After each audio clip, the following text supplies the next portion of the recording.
goaltender. The Jacks came in fighting hard, battling for everything from the get-go. There were a lot of scruffs, a lot of scrum days, a lot of guys pushing and shoveling after the plays, but unfortunately only a few goals out of the Jacks. We get to see a couple of them here, but then that was it. They went 28 minutes in the second half without scoring a goal. We did have one fight. Ray Guzet, Gary Ruziski. Ray Guzet won the fight, no question about that. Gary Ruziski, 2-2 on the night, and San Jose wins the game. Well, prior to last week's game, Coach Darren Keenan had told his players, hey, their jobs were on the line. They needed to step up. Jeff Brosner said today the players did get that message. Yeah, I mean, there's definitely guys who really starting to feel it now. A lot of guys have been underachieving, including myself this year, and we're really feeling it towards the end of the season. And guys are really starting to play like they really want their jobs out there. So that's why we're going to do these next 4 games we have left. Really brought the intensity level and emotion and enthusiasm that we need to play with from the start of the game right to the end. We battled hard, and I thought defensively very standing, probably our best defensive effort of the year. The obvious is that we didn't execute very well offensively again, and then in particular our power play really cost us the game in going 1 of 10. Lack of offense, problems on special teams, power play situations, that's hurt the Jacks all season long. Hopefully that gets turned around a little bit tonight. But it's the Calgary Roughnecks who are here in town, and they're definitely in the thick of the playoff race, and they have some serious firepower, Brian. They really do. They have 3 great scorers. We're going to take a look at 2 of them right now. The first one, Caleb Tupp, is an excellent lacrosse player. He's been doing it for a long time, 7 years in the league, very consistent. He's going to get his goals. The Jacks have to be aware of him all the time. The tough thing is he's not out there alone. He also has his good friend Tracy Koleski, who is a great player, played field lacrosse in the United States at the University of Hartford, has been doing it for a long time, one of the best all-around players in the game, and he is the leader of this team. And both these guys went over the 500-point mark in their careers in the last game. They did it together. Oh, it was a great thing. Trace and I are great friends. We hang out all the time. It was an honor to be in a class with him and to get 500 points. He did it a year before I did. He did it in 7 seasons. I did it in 8. But it was a special thing. We had a good time after the game and had a good celebration. So it was very fun. Caleb is one of my great friends, and I don't know if I'd be in Calgary if it wasn't for Caleb. And to reach that plateau with him is overwhelming, and it's awesome. He's again a great friend. Well, while Calgary is 6-5 right now, the Roughnecks did have a 3-game losing streak earlier, and it led to a coaching change mid-season. Yeah, and coaching changes don't always reflect upon the ability of a coach to do his job and to coach. The reality is you think you have a good team, you lose 3 games in a row, the last one being an embarrassing loss, and you got to make a change. Everyone says you can't fire 23 guys. You can't just throw all the players out. What do? You make a change at the top, and it's paid off for Calgary. That's always a risk to make that kind of mid-season change. It's paid off. They've won 2 in a row, and they think they have a shot of going all the way right now. Jeff Dowling today, I asked him, was it difficult to come in mid-season and try to learn the players' strengths and weaknesses? Not too difficult. Most of the guys were there last year, and I've seen them the last 3 years. There's a couple new guys that just trying to figure out Sean Cable, Sky Ranger, a couple other guys, and then it's been pretty easy because it's a good group and they play well together. So. And now, Brian, it's time for our Les Schwab alignment matchup. Yeah, Lewis Ratcliffe, Jeff plays in Philadelphia. Lewis Ratcliffe is one of my favorite players. He's an unbelievable goal scorer, plays hard all the time. His teammates find him. He's great on ball and off ball. You can't stop him from getting shots no matter how well you play on defense. The result of that is Dallas Elliott is going to have to step up and stop him from putting the ball in the goal over and over again. That's how the Jacks have a chance. Shut down the 3 big scorers, and the Jacks have a chance to win tonight. All right, we shall see. Coming up, we'll have the keys to a Jacks victory. Portland has not won a game since January 13th. Will tonight be the night that they get back on track? Stay with us and find out as we watch together here on Jacks TV. Roughnecks versus Jacks right now!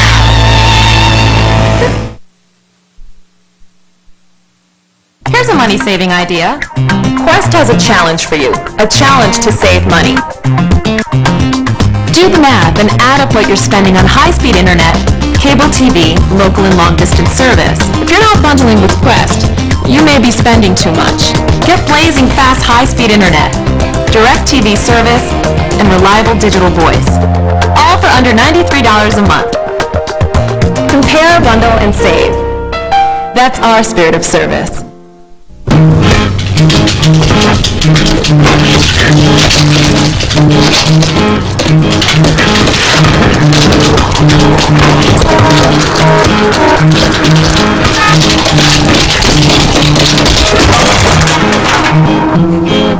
Someday, a backyard. Get a mortgage pre-approval from Wells Fargo and get into your new home quicker. Why wait for someday? Talk to your Wells Fargo banker today.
Tonight's coverage of Portland Lumberjacks indoor lacrosse is brought to you by Quest. The spirit of service is Quest. By Scion. What moves you? Scion.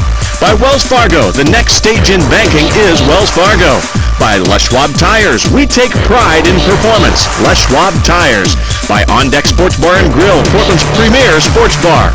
By Southwest Washington Medical Center. Advanced medicine with a human touch. And by Marcus and Millichap, helping our clients create and preserve wealth. We're just about ready for the opening face-off here at the Rose Garden. Scott Lynn and Brian Silcott, what are the Quest keys to a Jacks win? Well, the first one is going to be stopping those big three scorers. Ratcliffe, Kaluski, and Toth.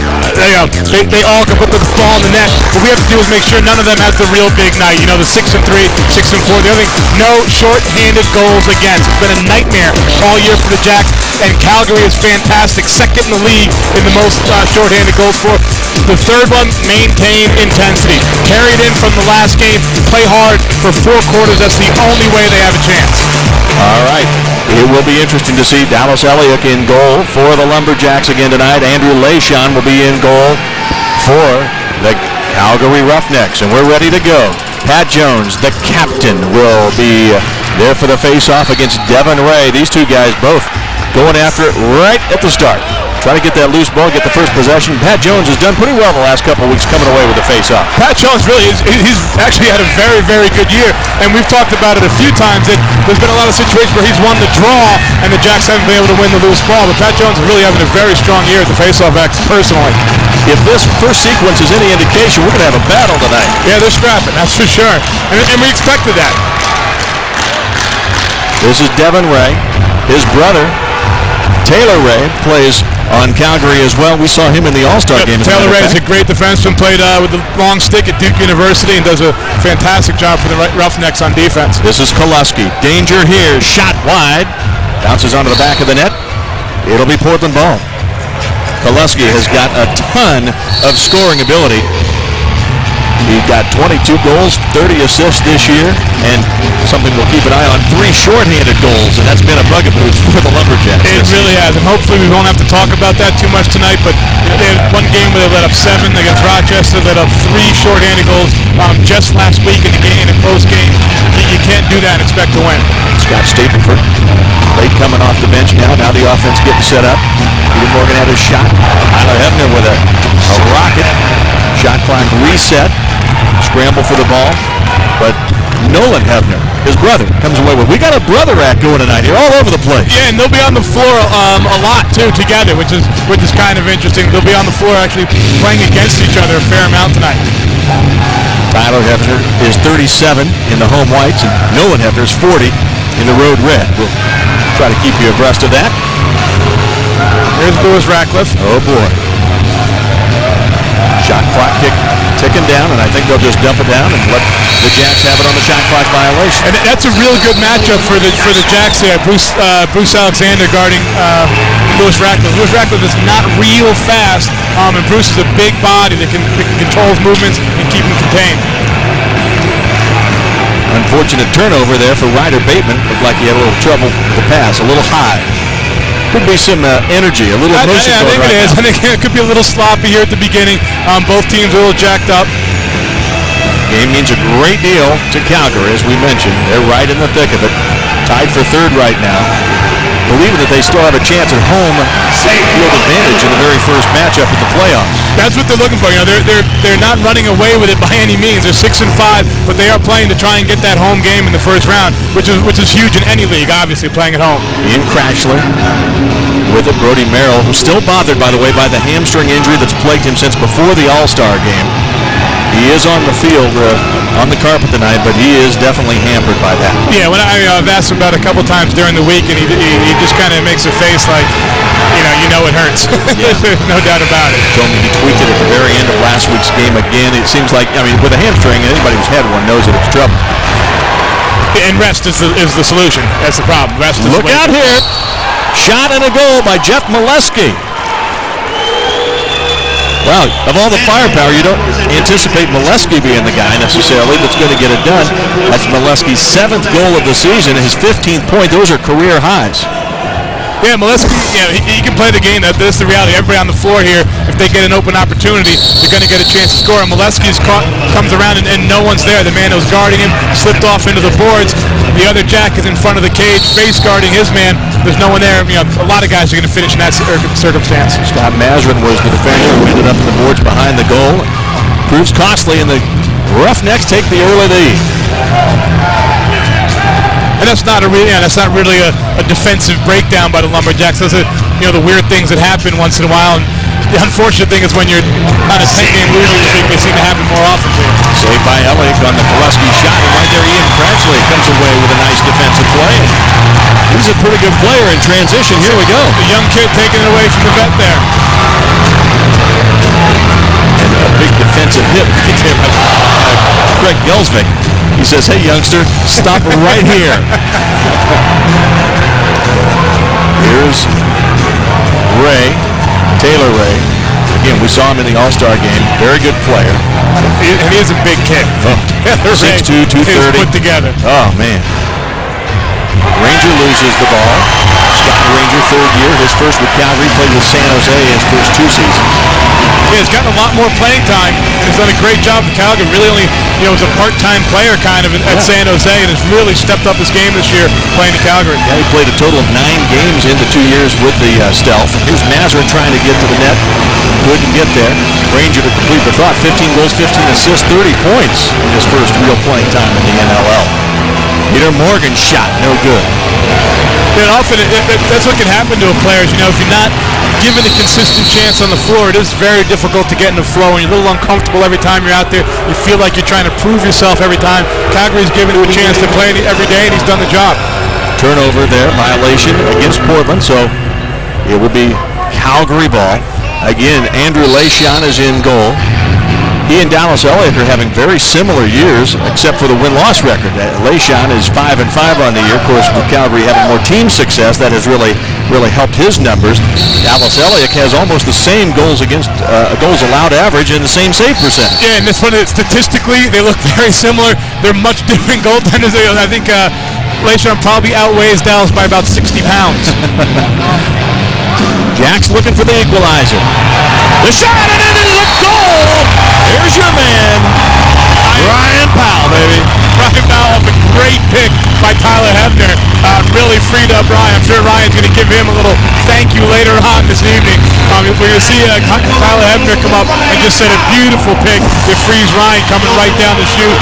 Ryan takes a look, nice easy finish down to the lower left-hand corner. 19th goal of the season for Ryan Powell. He is the Jacks' leading scorer, his 42nd point. 42 points now, leading the Jacks. We talked earlier about the Roughnecks. They've got 3 guys well above that number for the year. Yeah, it's funny. Ryan's the Jacks' leading scorer. He's the leading goal scorer. I think for the Jacks to have success in the future, what really needs to happen is Ryan needs to become more of the setup man. We need to see stat lines out of Ryan like 2 and 5, 2 and 6, because he can get the ball to his buddies, and that's the way the Jacks are going to improve their scoring. There's Jeff Shatler. He is down, and the first thing he did was grab a knee, and that's not anything you want to see. I think he actually took a high check to the face, which is what's going to send Bruce Alexander to the box here. Okay. Thought I saw him grab a knee as he went down, but yeah, now they're checking the chin. Yeah. I think you're right. Yikes. Well, the power play, we'll have our first power play of the night, it would appear. Let's take another look here and see if Jeff Shatler really got okie dokied. I think he did. Yeah, he did. It wasn't exactly Ryder Bateman, looks like. And now they're going to, I don't see Ryder Bateman going to the box, but I assume that's who they're putting in there. It is. And they gave him a 5-minute major for that. Well, again, all season they've been trying to protect the head. Absolutely. Yeah. I mean, there was, and it wasn't even, sometimes inside in a tight situation that can happen. That's out the open floor. Well, there's timeout on the floor with 9:26 left. Tie game here at the Rose Garden. Don't go away. We've got a long way to go in this one.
Here at the Rose Garden, Calgary and Portland tied 1 goal apiece with 9:26 left here in the first quarter. We talked about the coaching change. There's Jeff Dowling, who is come back to Calgary, actually, Brian. Yeah, he was with the Calgary organization before, was an assistant coach, has worked a little bit in the front office. He's been around this team for quite a bit, although he was in New York working in the front office when he was hired as the coach. They're the numbers that have just killed the Jacks all season. Yeah, and the big one right here is Calgary doesn't have a great power play. Their power play is not bad. The Jacks' penalty kill has really struggled this year. In fact, it's been a bad deal all season long. Koleski with the over-the-shoulder shot, no good. Shot clock was reset. Jacks playing with a diamond here. Brody up top. Pat Jones is familiar spot down at the base of that. Toth, number 9. Ranger, the point. There's Toth, winds up. Great kick save up into the stands. Good job by Dallas Elliott. We're going to need a few of those tonight, I think. And he knows it, I think. Take another look at this. Looks like the Jacks have flown right into a box here. They started on a dime, and now they flowed right into a box very quickly. Koleski shot, another save by Elliott. Shot clock reset. He might be here on this end of the floor for a while. Unless Brody can free the ball away. Yeah, right there you can see the injury. Brody would have scrapped for that ball to the death earlier in the season, but he just, he can't go the way he normally does. Jacks have killed about half of that 5-minute power play. Short-handed situation. Koleski. Ranger now. Koleski again. Calgary hasn't looked real sharp here. No. Another save, Elliott. You set up count the saves. Yeah, they're standing around. There's not a lot of movement out of the power play, and they're not moving the ball real quickly either. If you're going to keep your feet still, the ball's got to move really quickly to get the defense moving. You saw Derek Keenum looking on anxiously. Boy, it's been tough for him. It's been tough for all the players and the coaches, this 10-game losing streak. Very few of the players have ever been through anything like this before. I'm sure none of them have. A 10-game losing streak is bizarre. Tyler Hefner last year with Edmonton, right? He was in Edmonton last year. And they won one game all year. So he's the only guy I could come up with. So maybe it's his fault? Yeah, I think so. He must be thinking it's his fault. Well, here are the Jacks, short-handed. 2:10 left in the power play for.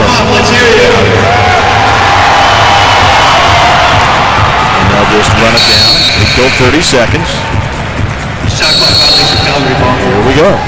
2:30 left. 2:30 left. I Yeah, 2:30 left in the pounds. They've killed half of it without really anything getting inside either. Every single shot Calgary's taken has been from a decent distance to the outside. Pretty much shots that the Jacks are going to just let them take.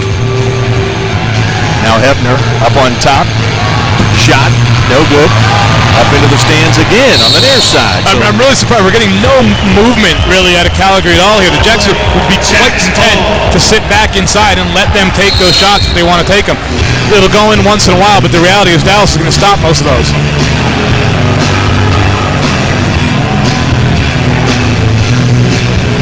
Jed Prosner, you saw him earlier, saying, hey, we all understand we're not only playing for this year, playing time, to show what we can do, we're playing for our jobs, playing for the future. He had a pretty good game, I thought, last week. He did. I think he's been playing very well. He's really catching on to the indoor game.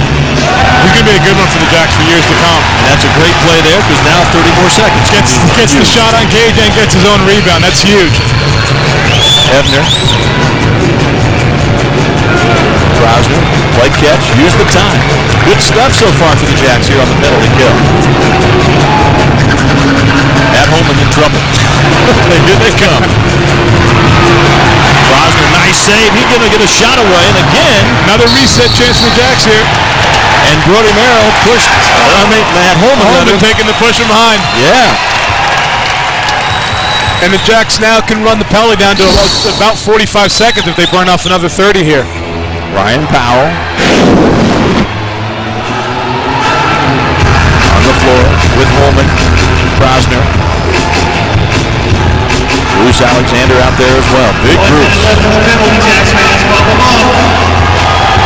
Bruce Alexander, 6'5", 255. Oh my goodness! A short-handed goal for the Jacks! That's nice to see it go that way. That is nice to see it go that way in a really smart play. I think they were actually setting this up. Big Bruce Alexander gets the one-on-one. They draw out the extra defender to pay attention to the guys. Bruce is just going to lean in hard with his body and fires a beautiful behind-the-back shot here into the top left-hand corner. Bruce Alexander's fourth goal of the year, his first shorthanded goal of the season. The Jacks only had 6 shorthanded goals all year coming into this one. That's a huge one for them. A big lift provided now. Rich Morgan. He's a big fella. He scores! Another one for the Jacks! It's a good night so far for Portland. I think maybe we spent a little time watching some film and the fact that, hey, you're shorthanded. We're not going to sit around and do nothing. Let's get after him. Let's get after him here. We got nothing to lose. Rich Morgan with his 8th goal of the season. Morgan, of course, was an all-star. And it looks like one right here. Well, the Jacks 3 goals, all 3 all-stars. Powell, Alexander, and Morgan, 3 all-stars coming up with the 3 early goals here for the Jacks. Still 30 seconds or so to kill on the penalty. So maybe Pat Jones just takes the face-off and takes it in and scores right here. That'd be 4 for 4 with our all-stars. That'd be all right, wouldn't it? I'll take it. So would Pat. 3-1 Portland. Good start for the Jacks tonight. Nice to have you with us here on Jacks TV. PDX 49. Brody Merrill comes away with it. A little more bounce in their step all of a sudden. And the Jacks are still short-handed here. Getting a nice double team on the ball. Being very, very aggressive. Jacks have allowed more shorthanded goals than any team in the National Lacrosse League. I was talking about that with Derek Keenan earlier today, and he said, it's almost like football. You'd like to be able to decline the penalty. I mean, the 7 against Rochester is ridiculous. I mean, that just should never happen. Are you kidding me? Oh, my God. That is a ridiculous goal. Oh, my Lord. He ran a good 7, 8, 10 yards with one-handed, shoots it one-handed with a man draped all over him. The Jacks 3 short-handed goals in one man-down situation. My goodness. Tell Ryder Bateman to stay in the box. No kidding. Yeah, maybe we'll just play him to play the rest of the game. 4-1 Portland. I can't remember the last time the Jacks had a 3-goal lead. Yeah, and when you score with your shorthanded team, you don't worry that much about what your power play is doing. If you're getting shorthanded goals, it changes the game huge. It's been costing the Jacks all year. It's great to see it going the other way here. Unexpected pleasure tonight for the fans here at the Rose Garden. And that's a huge goal. That's a huge goal by Ryan Powell.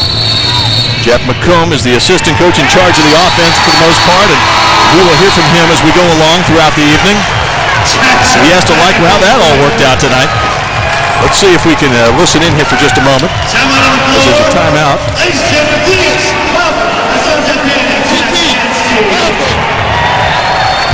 We're going to take a quick break, and we'll come back to the Rose Garden, where the Jacks have it going so far. 4-1 with 4:25 left in the first quarter.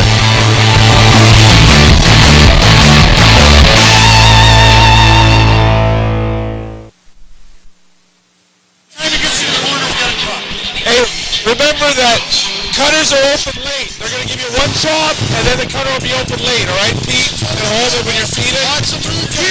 Lots of move. Power, yeah.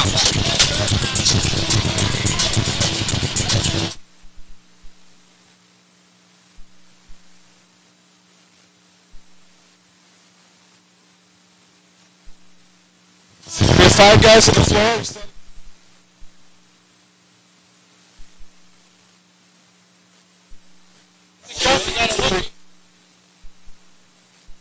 Game situation.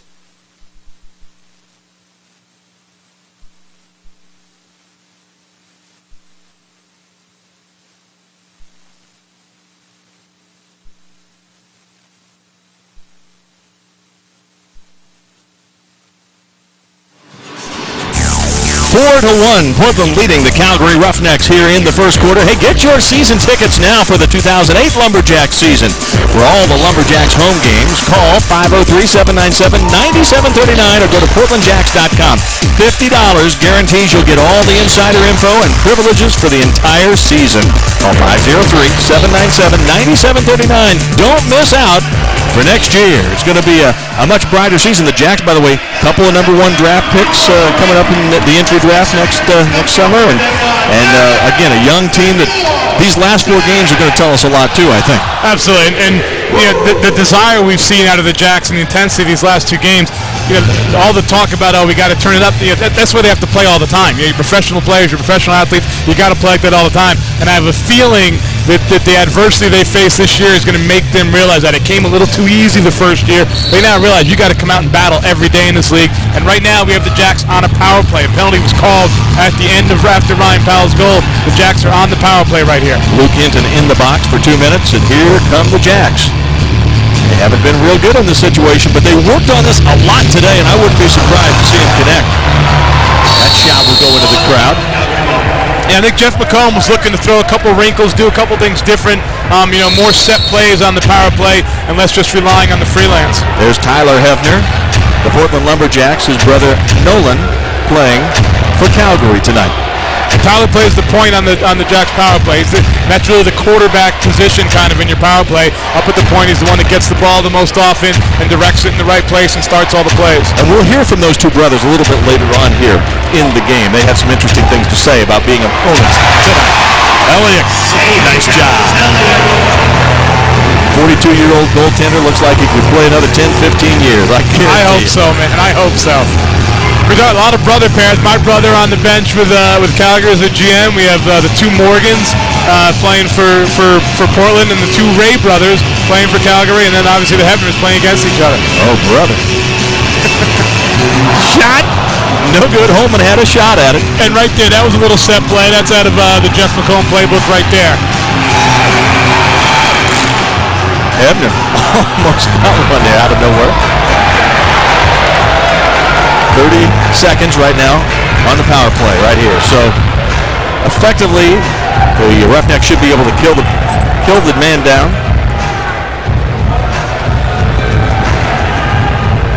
Toe. Yeah, see, we don't mind so much that we didn't get a power play goal here. When you're scoring on the shorthanded team, everything just seems a little more relaxed, a little more willing to tolerate things.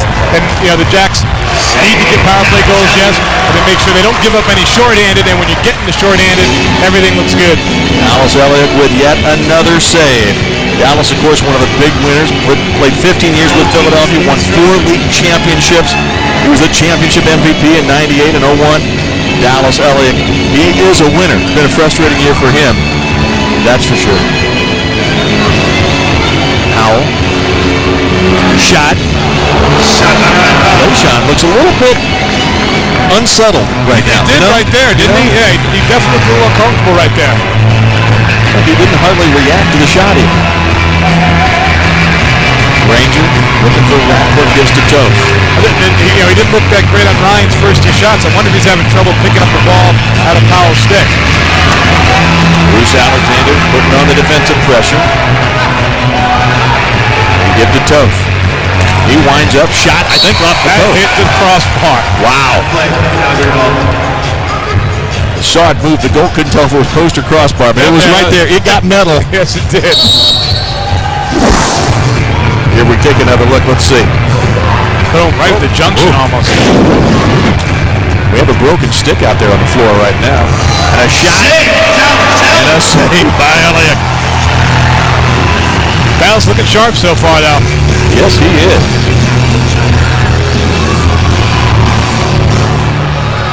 Krosner trying to get right into the crease. Oh, nice play. Holman scores! I can't believe it. 5-1 Portland. And Tyler Hebner is a tough dude. He got Ryan Powell free before. He just took several cross checks in there to get that goal for Matty Holman. A great job by Tyler Hebner. Gets knocked on the ground, beaten up at the end result. Matty Holman's all alone in the center, and he gets the goal. With an assist by number 1, Ted Foster. And I think that both Hebners are into the penalty box right now. I think they squared off. Let's see. I think that may have been his brother that gave him one of those cross checks, and just like when they're in the backyard, his natural reaction was to reach out and whack his brother with his stick, and he picked up the slash. So there we go. 5-1 Portland with 1:07 left here in the first quarter, but both Hebner brothers are in the penalty box. I guess it's like getting a timeout. Yeah, exactly. Send them away from the dinner table for a while. They're throwing food at each other. We will hear from them about their little rivalry. They did mention, by the way, when I was talking to them earlier today, that when they're out there, it's opposition, they're opponents. And because his brother plays defense, Tyler will actually go against his brother quite a bit. Peter Morgan goes up high to knock it out there. Good job. That helps being 6'6". 6'8" Richard Morgan comes in to scoop it up. Now Ryan Powell. Nice move. Shot. Goal! RP is pulling out the stops tonight. That's another beautiful goal. Fakes the shot, fakes the face dodge, rolls back and floats it into the top left-hand corner. Let's watch it again. Face dodge, rolls back, floats to the top left-hand corner. I got to tell you, Lachon's having a little trouble seeing Ryan Powell's shot, and he is having his way with him right now. Well, he's not stopping any of them, that's for sure. Absolutely.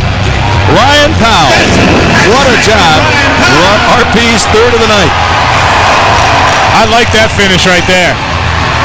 That was sweet. You can see what he actually did there at the end. Dropped the hands down a tiny bit, which brings Lachon down, floats it over the top. That was sweet. Here we go again. Late first quarter. The Jacks only scored 7 all last week against San Jose. And tonight, 6 in the first quarter, and they may not be done. Still 4-on-4.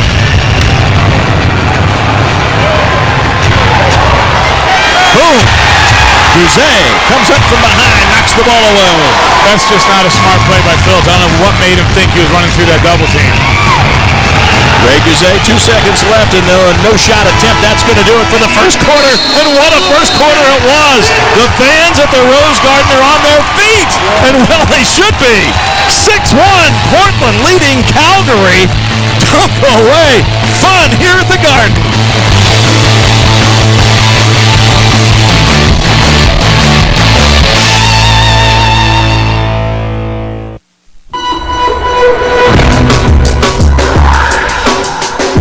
You're looking at cutting-edge medicine. Surprised? Our jumping clinics help female athletes avoid injuries. Of course, when they do occur, it's good to know that the region's best orthopedic surgeons and rehab services are right here in Vancouver, with the kind of innovative thinking that can keep you on the move.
Well, we go to the second quarter here in Portland. The Jacks leading the Roughnecks 6-1. The two Hefner brothers are still in the sin bin.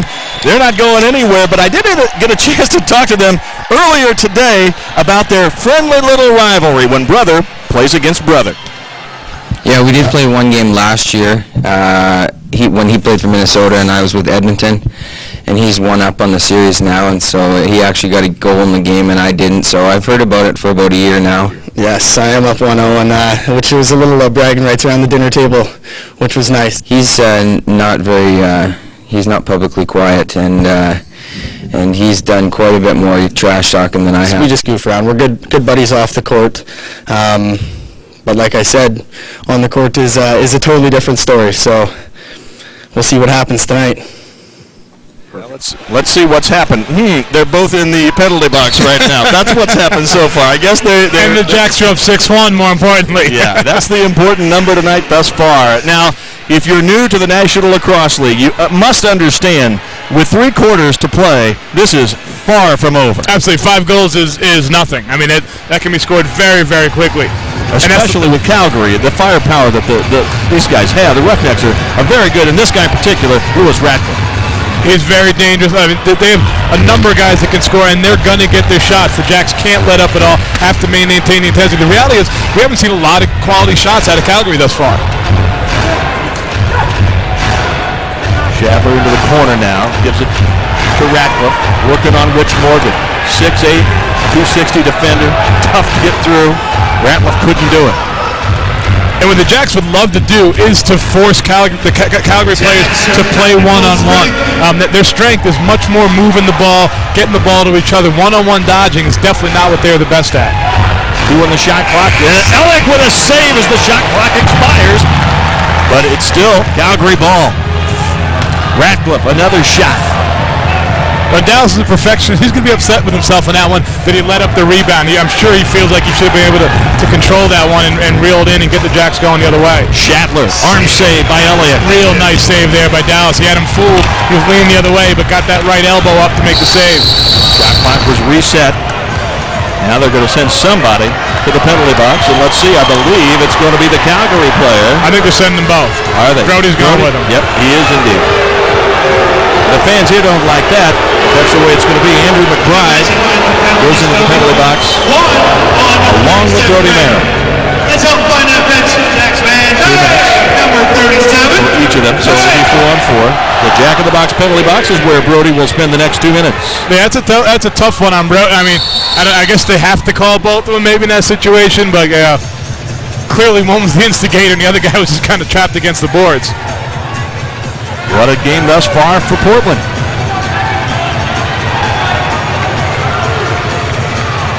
We have just not seen Calgary look real good. No, but the Jacks defense is looking good. Yeah. They're playing very well one-on-one, but they're also doing a great job off ball. You remember the one goal that Calgary did score, it was kind of a fluke thing off a loose ball, and no one saw where the ball went. That was the only goal Calgary's got, and really the only really good shot they've got. Jeff Dowling looks on a little disgusted with that. Of course, he replaced Chris Hall, who was let go February 23rd. And again, your brother, Kurt, went in, won a game, retired 1-0, said he's done, but he's actually on the bench tonight, isn't he? Yeah, he's now, he told me, offensive coordinator. Is that right? So far, he's not looking so good. He told me he focuses more on game flow, so he's not telling guys where to go and how to set picks, but what he focuses much more on is game flow. We need a longer possession here. Let's, make sure we're doing the right things in terms of game management. 4-on-4 for another minute or so, a little under a minute.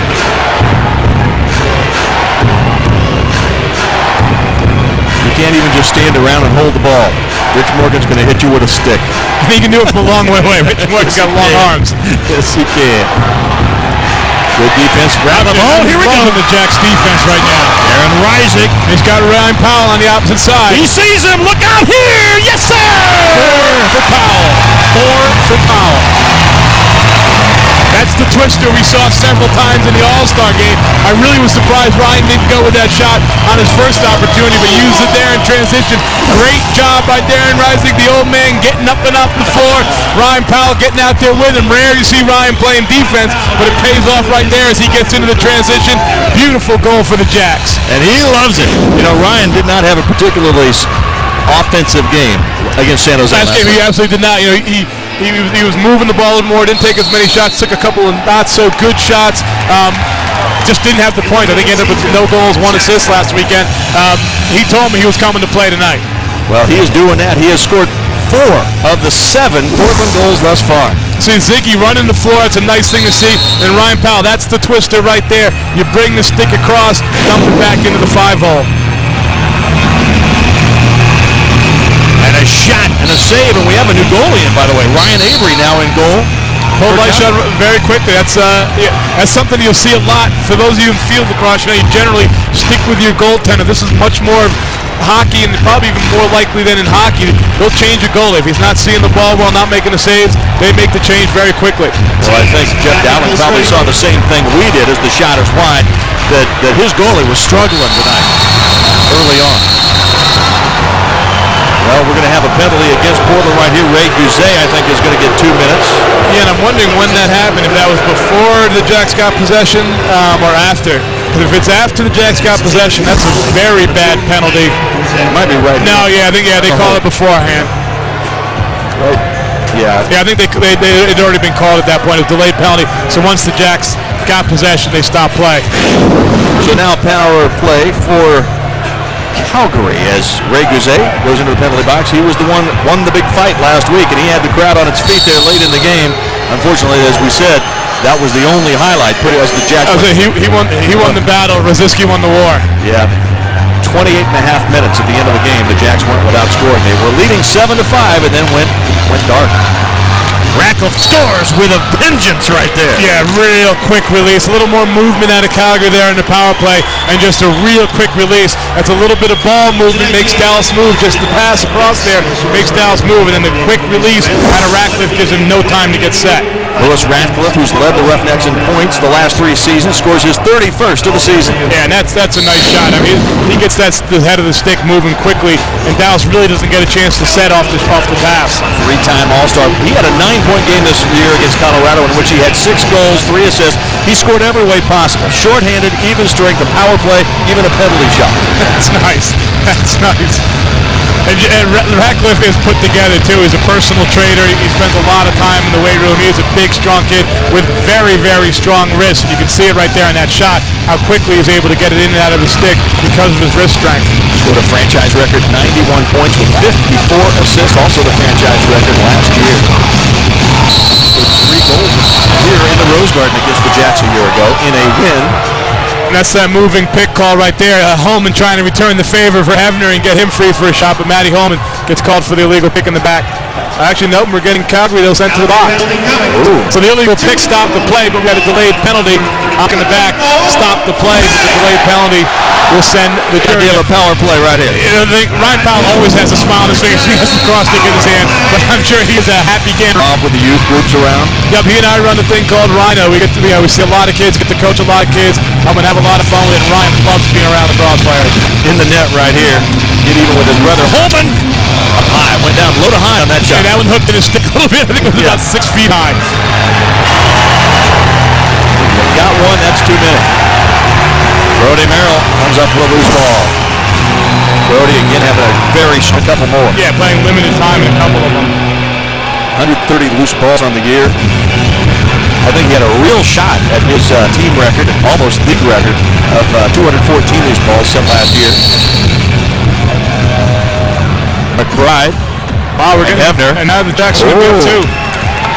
We're saying McBride slashed over. They're calling the side. I mean, that's a weird moment that they called this. This is the delayed penalty. They figured they couldn't let him keep going when he stepped in. All right, we'll step aside, come right back. 9:28 left in the half. The Jacks leading the Roughnecks 7-2.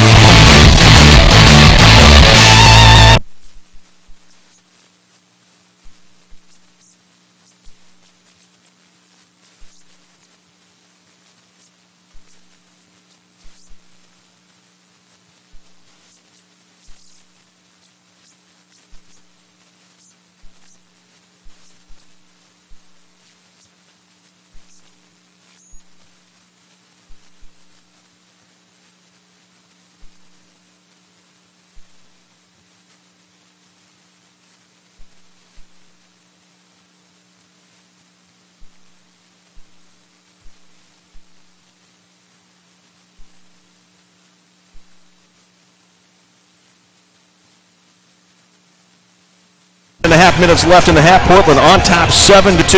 What a difference a week has made from the rest of this season. The Jacks really on a power play and shorthanded goals and things like that. It's just been the Jacks have allowed us a league high 14 shorthanded goals this season, 7 in one game. Calgary has scored 16 shorthanded. This was coming into the game tonight. And we flipped it around on them. Wow. This is exactly what we needed to have happen. And right now, a great power play opportunity for the Jacks. They'll play 4-on-3. They're actually 5-on-3. Brody will stand out at the face-off X to defend the other end. 4-on-3, you really should get a great look at the cage. Brosner, Ryan Powell already with 4 goals tonight. Evner behind the back. Powell! No. Good save. Good save by Ryan Avery. That's the kind of look you want to get. You want to get one right on the doorstep when you're 4-on-3. And the Jacks should get another crack at it. Still a minute 30 to go in the penalty. They'll still have the man advantage, that's for sure. It'll be 5-on-4 here in about 15 seconds. 15 in the other one. Yep. Good defense here. Don't let the guy just stand there. Uh-oh, look out. Brody almost lost the handle there. They're actually going to have numbers in transition here, though. They're going to have numbers in transition. And a whistle, and they're calling Ray Grisey again for 2 minutes, and that stops a great opportunity for Portland. Yeah, the Jacks would have had 2 men coming out of the box there. Ryan Powell being the right, he probably would have cleared. Coming right behind him was going to be Pete Morgan, and just a bad penalty by Grisey for interference. Grisey, second trip to the penalty box tonight, came into this game with a team-high 39 penalty minutes. Correction. Yeah, there are good penalties and there are bad penalties. Right. Yep. Penalties happen playing defense. They happen sometimes. Sometimes you take them to send a message. That's a bad penalty, though. Well, in fact, Derek Keenan kind of liked the penalty last week for fighting. He liked the fire. He didn't mind that at all. The Ray Grisey was showing a little intensity out there. Absolutely, absolutely. When it's a matter of intensity, they can be a good thing. That was one where all they needed to do was get out of the way, and the Jacks are coming with 2 men extra coming up the floor. Another great save. Great save by Dallas Elliott. Dallas is looking sharp. That combination with the Jacks doing some scoring is what we'd like to see all year long. Brody Merrill gives to Bruce Alexander, lost the handle. There's still some hitting going on. Brody might be bothered by a bad hammy, but he's still willing to pop a guy. Jacks will be still 4-on-4 for another 20 seconds or so here. Jacks will be 4-on-4 before they go to shorthanded again. In goal. Nelson, take a moment, set it up. Because the Ray comes out of the penalty box, 5-on-4 for Calgary. Is Dallas ever having a great night? He's racking them up tonight. And a lot of them have been from the outside. They're not getting to the inside on them. They're firing away from the outside. I asked Dallas, he's 42. How many more years can he keep doing this? A long time? A lot of minutes this year, so it's really not up to me. It's up to coaching staff. I certainly hope so. I've really enjoyed my stay here. It's a beautiful city, and the fans are great. Now the fans have loved Dallas Elliott. Last year, of course, he helped the Jacks win the West as they won their last 6 games ever to be a division winner. And a great save there. Almost a lucky save. I guess you got to give Ryan Avery credit. We haven't seen, if you remember, we haven't seen the Jacks getting numbers in transition very often. Running the floor before passing to Powell. Right there, he was the man on the receiving end. Nice quick stick, but goes up to the top of the taps on that one. Calgary looks a little shell-shocked tonight. I don't think they expected the Jacks to come as hard as they have come tonight. Although I will say that Jeff Dowling said earlier this week on the NLL conference call with the media that he was a little nervous about. The Jacks have some talent, and it just hasn't worked. They've been quite simply an awful team at times this year, but it's not for a lack of talent. Things just haven't gone well. Thus far tonight, things are going well. Tyler Ebner went up right corner, but Ryan Avery was there with another 7-2. That flurry came so fast, you worry a little bit about it having come so easy. That's a very good point there, Scott. The Jacks can't now become complacent again. The defense is playing pretty well, I think. What they can't do, though, is let the offense go flat again, because I promise you, Calgary's going to score. He's been spectacular tonight. And a shot and a goal. Here we come. Knew that was coming. Koluski. Tracy Koluski, one of the all-stars there. We should have had someone sliding up to pick that off. See a nice pick here for Koluski coming down. Both indoor lacrosse. There should be a man on each side of that ready to cover. Koluski's 23rd goal of the season. He has 5 hat tricks this year, including the last 3 games. Yeah, Tracy's a really, really good lacrosse player. Great guy, and absolutely the leader of this Calgary team. We got here Cable had a chance, the former Jacks player. And we know Sean Cable. 2 minutes for Brody Merrill. Oh, the fans don't like that one. Yeah, they're calling it a pretty tight. You don't call much of anything. They've been calling it pretty tight here tonight.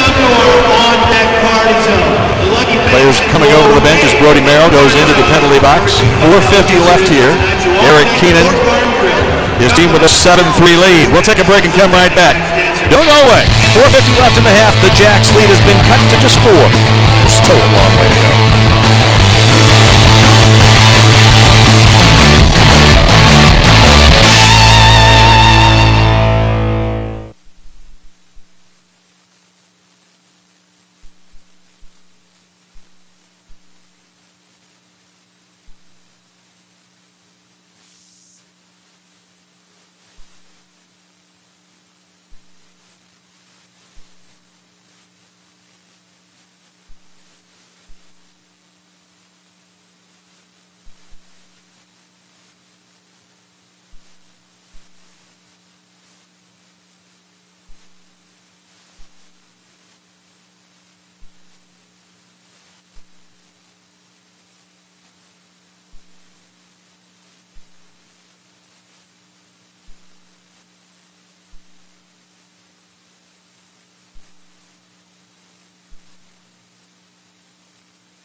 All right, welcome back to Portland, everybody. The 7-2 lead has been cut to 7-3, and it's a dangerous situation as Brody Merrill's in the penalty box for 2 minutes.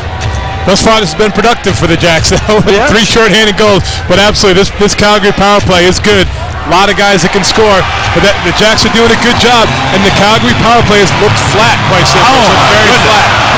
And now we're going to be back even again. Chandler takes Graham Palmer's helmet off, and that'll be an even Steven deal. The Jacks will actually go even right away. They'll take Dallas off, play 5-on-5 for the rest of this possession, and then we'll be 4-on-4. Play will be stopped, of course, if Calgary ends up gaining possession here. And the Jacks want to use this full time also. They're saying a violation. Oh, my I think they called an additional penalty there, possibly on a hold. On Hefner, when Ryan was dodging right there, but I think they called foul in the crease. I'm not sure it would have counted anyway. Well, I'll tell you what. That's close. That's really close. I wonder if they wave it off because of the penalty prior. Would that be an issue? No. Okay. Well, that's disappointing. So Dallas Ellick returns to the goal now, and here we go with just over 4 minutes left. 4-on-4 for Bethel. Illegal screen there. We've seen a lot of that called the last couple weeks. Tonight they've called 3 or 4 already. Looks like there's a very special emphasis on that here in the second half of the season. Ratcliffe and the Roughnecks, they still have another 30 minutes in the second half to come back. Toth loses the handle. Illegal screen again. There we go. Ian Crashley trying to pick up the ball. Look out here, we got gloves going off. Toth and Crashley the rookie. Young rookie as well. Oh, heavens. You want some fire? You got it tonight at the Rose Garden. Ian Crashley. Caleb Toth. So far, pretty even on the floor. How about quitting right now?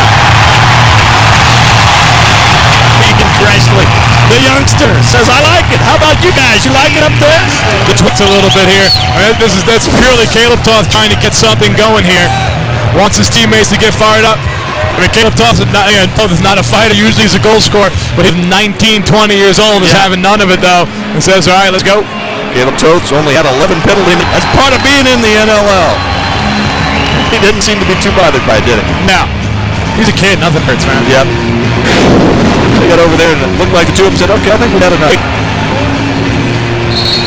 Well, we've had a little bit of that. We didn't see much fire from the Jacks in most of the games this season as far as getting into fistfights and so forth. We had now one in each of the last 2 games in a row. And that one was Calgary, though. That was definitely Calgary wanted to go there. I'm trying to figure out what our numbers are actually going to be here when we 3 Jacks with an extra man. Brody Merrill is still in the box for another 54 seconds. Yep, Dowling's trying to figure it out as well. We see Toth has got 2 minutes. And also, we still have Shatler in there for another minute 46. Look, who's that? Brian is. Yeah, that looks like you. I'll tell you, I bet his suit costs more than mine, but I still look better, though. I got to tell you. Well, you can say that because you're his brother. That is Kurt. So now there they are before the game, talking on the field. You know what? Now he's your younger brother, right? He is. Yeah, he's 2 years younger than me. 2 years younger than me. Yep. He's got more hair than the 2 of us combined. You know that?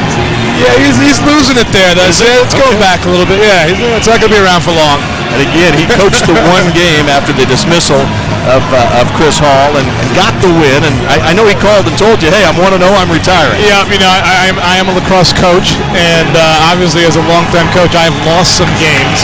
So he told me that, yeah, at 1-0, he will always have a better record than me. And it looks like Caleb may have gotten cut in that fight. I think that was Caleb's blood, not Ian's. And I'm sure that's what Ian said when they went in the corner. That's the reality. When these guys are fighting, if he saw this guy, I'm betting Ian said, hey, you know, you're bleeding. Let's stop before something serious, because the intent is not really to hurt somebody. Right. And Ian, you know, being a good sport, I think saw that he was hurt and said, hey, you're bleeding pretty bad. Let's stop here. Well, that was his first fight in the National Lacrosse League. No wonder he was smiling at the end of it. And it was like he almost didn't know what to do at the first part. It was like, it's actually his second. He fought one of the Evans brothers up in Rochester early in the year when we weren't there. Yeah, I forgot that. That's right. Hebner with a goal! Take that, brother! 4-on-3. That's what we've been talking about. When you're 4-on-3, you got to get great looks in the cage, and that's a real nice one by Hebner, floating into the top right-hand corner. Well, Avery now knows what it feels like again. 8 goals for Portland here in the first half. More than they had all last week against San Jose. Nice to see them scoring goals. I mean, there's no better way to say it. It is nice to see the Lumberjacks putting the ball in the net. It has been tough to get the offense going this year for Portland. Now Shatler gets out of the penalty box. Yep, Shatler's released. So we're 4-on-4, right? Am I right on that, or maybe we still have... I'm wondering why a penalty was never put up for Ian Crashley on the board, which is obviously a mistake. Yeah, because there's nothing Crashley was in the penalty box. Yeah, Ian Crashley obviously got a penalty. You can't fight and not get a penalty, but they're not showing that one on the board. Merrill, by the way, 36 seconds left in his, so I'm trying to see now, are the Jacks still, are they down a man then?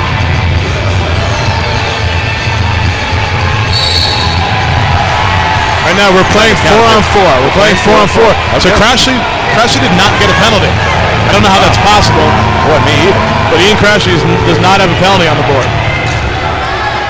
It's all good for Portland tonight, huh? And the Jacks are only 1 man down, and the penalty being served for Calgary is Caleb Toth's penalty. Sorry, Caleb Toth. He went back to the locker room probably to try to stop the literally. Another save for Elliott. Under 3 minutes left here.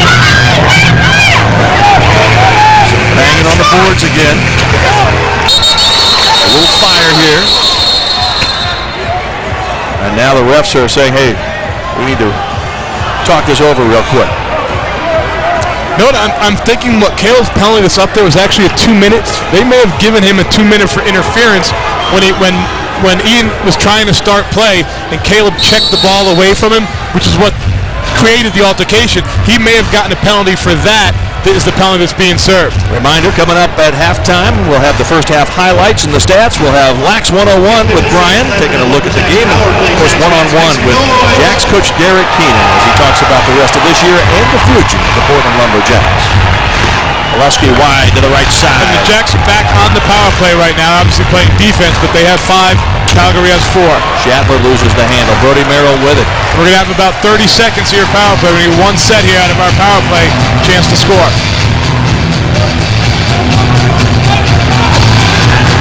The power play is about even with the shot clock, which is at 20.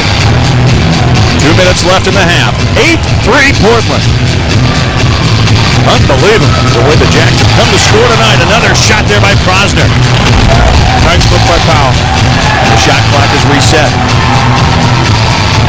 That'll end the power play. Here comes Cable out of the penalty box. So they're even.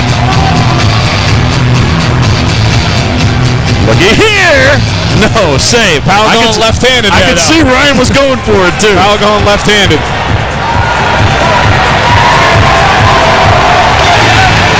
Even strength.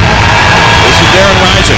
Had an assist on one of the Powell goals tonight. Stapleford's in there now. Peter Morgan comes up with it in the corner. He's being pressured by Luke Hinton.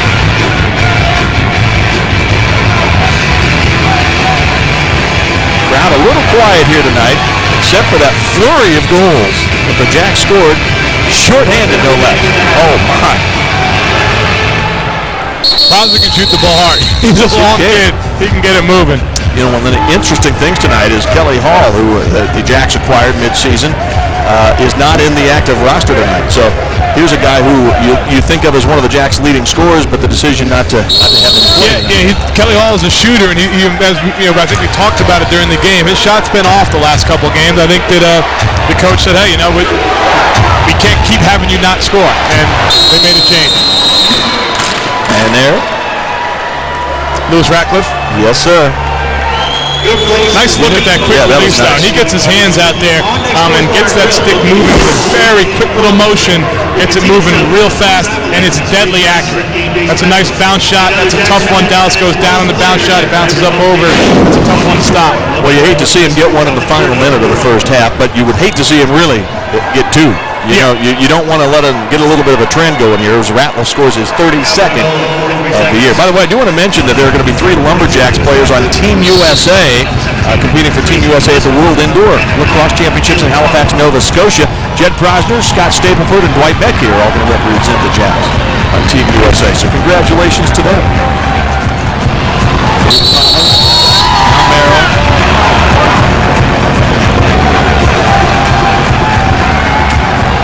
29 seconds left here. I think a timeout by Portland. Yeah, and Portland come up with a play. Most likely, come up with a 6-on-5 play. Dallas will come off. A key element in that play being don't do anything too soon and give Calgary a shot at the open net. But they'll probably, I'm assuming, run the 6-on-5 late and try and make something happen. There we see Jeff McComb, also known as Bubba, drawing something up. Jeff McComb, a great offensive mind, really just constantly thinks about the game of lacrosse, constantly thinks about different combinations, and definitely has the respect of the players on this team. By the way, if you were wondering, Portland is not officially out of the playoff picture yet. If Portland wins out, and if Calgary and Edmonton lose all of their games in the tiebreaker, they would all end up with 6 wins. In the tiebreaker, Portland would still make the playoffs. A lot of stuff has to happen. For instance, Edmonton would have to beat Calgary twice because they play each other twice. Well, that would have to happen. But just in case you were wondering, they still have a chance. You described that to me downstairs before. I still don't understand. All I know is the chances are slim, but hey, we have a hope. But not none. That's my explanation. They're slim, but we have a chance. It's like Jim Carrey said. So you're telling me I still got a chance? He's saying I got a chance. All right. And you know what? He got the girl. And right now the Jacks are getting the win. Yep. Which is the first step. Stranger stuff has happened? Absolutely. The Red Sox won a World Series not too long ago. I'm a Red Sox fan. I know, I'm hurting you there. I knew that. That's why I said that. I'm sorry, my friend. All right, let's see what the Jacks have up their sleeves here for the last 29 seconds. 6-on-5, 3 righties, 3 lefties. Empty net, so they will wait to the very end to make sure nothing like what happened in the All-Star game happens and someone scores a full floor goal. Brosner. Right about at 10, I think we'll start going. Here we go, 10.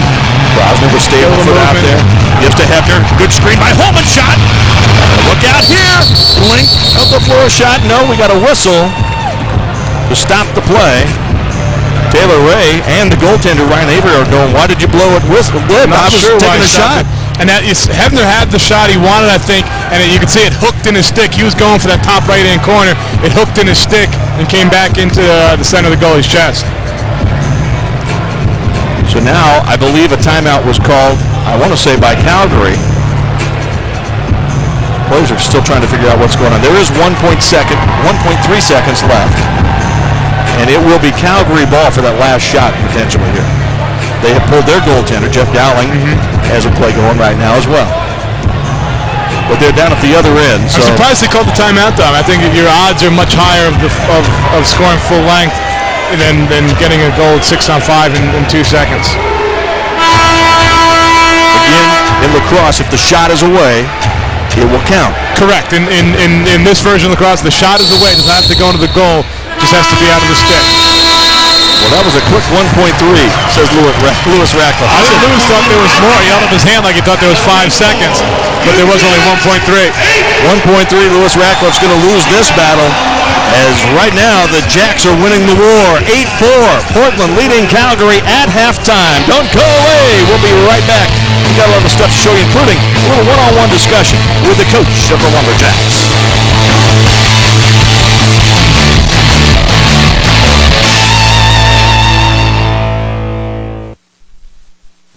On Deck, Portland's premier sports bar, located in the Pearl District, is proud to announce its official sponsorship of the Portland Lumberjacks. Enjoy fine dining at On Deck before heading to PGE Park or to the Pearl's many attractions. Afterwards, it's back to the On Deck for your favorite beverage, sports, lottery, and great entertainment. Portland's premier sports bar, On Deck, offers it all in the Pearl at 14th and Kearney.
Welcome back to Portland at the Rose Garden. Ryan Powell and the Portland Lumberjacks have an 8-4 lead. And Ryan, I got to tell you, coming in, you hoped that the Jacks would show some intensity. Shorthanded goals can make you seem real intense, huh? Yeah, we talked about the need for intensity, but how that's kind of the beginning point. You have to start with intensity, and then you need to score goals, and the Jacks have come out and done that, led by Ryan Powell, but really it's been a huge team effort. We've mentioned some of the great picks that have been set, some tough defense, a lot of hustle, and the man-down team getting involved and putting up 3 goals is fantastic. That was sure great to see. Of course, Derek Keenan, we're going to hear from him here in just a couple of minutes, and he talked about how he really thinks his team is going to be professional to finish out the string. Yeah, going to be professional, and just let's not forget about Dallas Ellick, the consummate professional backing this team up, but they're going to fight regardless, playoffs, not playoffs. They have a lot of respect for themselves, a lot of respect for the game, and the Jacks came out real hungry tonight and are getting the job done. All right. Hey, folks, we also want to remind you that the Jacks are going to be back here a couple more times this year, and we also want to remind you that the Portland Lumberjacks teamed up with the Children's Trust Fund of Oregon and Dark Horse Comics to create this really cool comic book that helps raise awareness about child abuse prevention. The story features Jacks players Adam Weishaupt, Brody Merrill, and Dallas Elliott. Tonight is Kids Night here at the Rose Garden. The Lumberjacks gave away thousands of copies. It's a great cause that the entire organization is behind to help make people aware about child abuse prevention. We're going to come right back, and we will hear from the man, Derek Keenan, when we return. Portland leading Calgary 8-4 at halftime.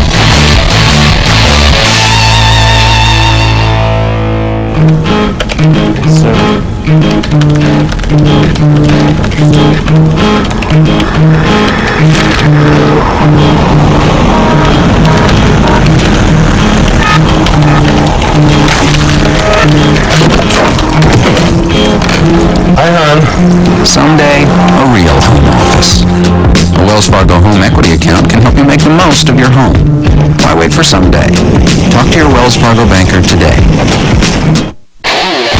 This copyright telecast of the National Lacrosse League may not be retransmitted, reproduced, or rebroadcast without the express written consent of the National Lacrosse League.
It's halftime here at the Rose Garden. The Lumberjacks leading the Roughnecks by the score of 8-4. Of course, as all you great Lumberjacks fans know, Portland won last season the West Division title in the very first season for the Portland Lumberjacks. Coming off that great year, there were a lot of expectations for the team this year, and I had a chance to talk with Coach Derek Keenan about that. This 10-game losing streak that the Jacks are in right now, Derek told me nobody saw this coming.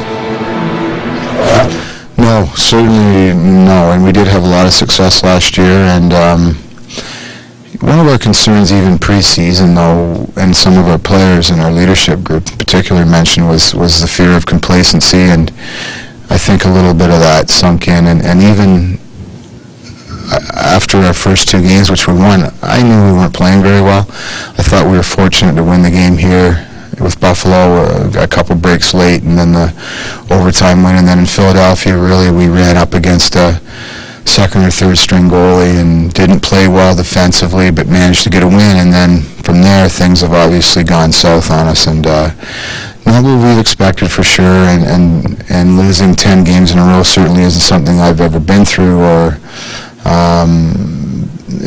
ever thought would happen to this team this year. So it's been hard.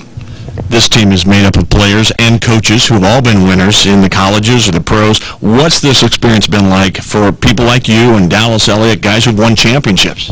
It's been hard, but all we can do, having said that, the guys are still really positive. We got a great group of guys, they come to play, but all we can do as professionals is continue to plan and work toward winning a game as if it were a playoff game, and that's what we've done this week. That's what we did last week, and our structure and the way we do things doesn't change. Whether we're 2-10 or 10-2, it's still the same, and we're here to win games, and that's the way we prepare. While this has been a season of frustration, the future is still bright. Yeah, definitely. I mean, we still have a really young core with obviously the leader of that being Brody Merrill, and we have a number of other young players. And next year we managed. I mean, we spent a lot of the future to be a competitive team last year, and getting Dallas Elliott and giving up picks there and a couple of other guys. But then we managed to get a first-round pick back next year, which will be Edmonton's pick in the Ryan Sharp trade. So we needed to do that because obviously being the record that we have this year is going to be a little bit of a rebuild in the off season. And then in 2008 we have 2 first-round draft picks, which is going to be a real strong draft year. So the future is good with the foundation that we have and planning ahead with the draft as well. And finally, what would you tell the team's fans who have hung in there during this frustrating season? Well, we appreciate their support. There's no doubt about that. And they've been great. Even last week, very supportive right to the very end, and it's been like that every game. And fortunately, we haven't had really any real stinkers at home. We have had a couple on the road, but at home we've been at least solid efforts and play with some emotion. So, hopefully they're back again next year, and with the promise from me that, we're going to rebuild and get back to where we were at a year ago and move forward and be better. That's the bottom line. And I think even with a lot of the guys that are still going to be here, they know they got to be better. And we've had some guys underachieve. Tonight, however, the Lumberjacks seem to have it going. They lead 8-4 here at halftime. The second half still to come. Don't go away. We got a long way in this one at the Rose Garden. The Jacks dancers like what's happened so far, and I hope you have as well. Nice to have you with us here on Jacks TV.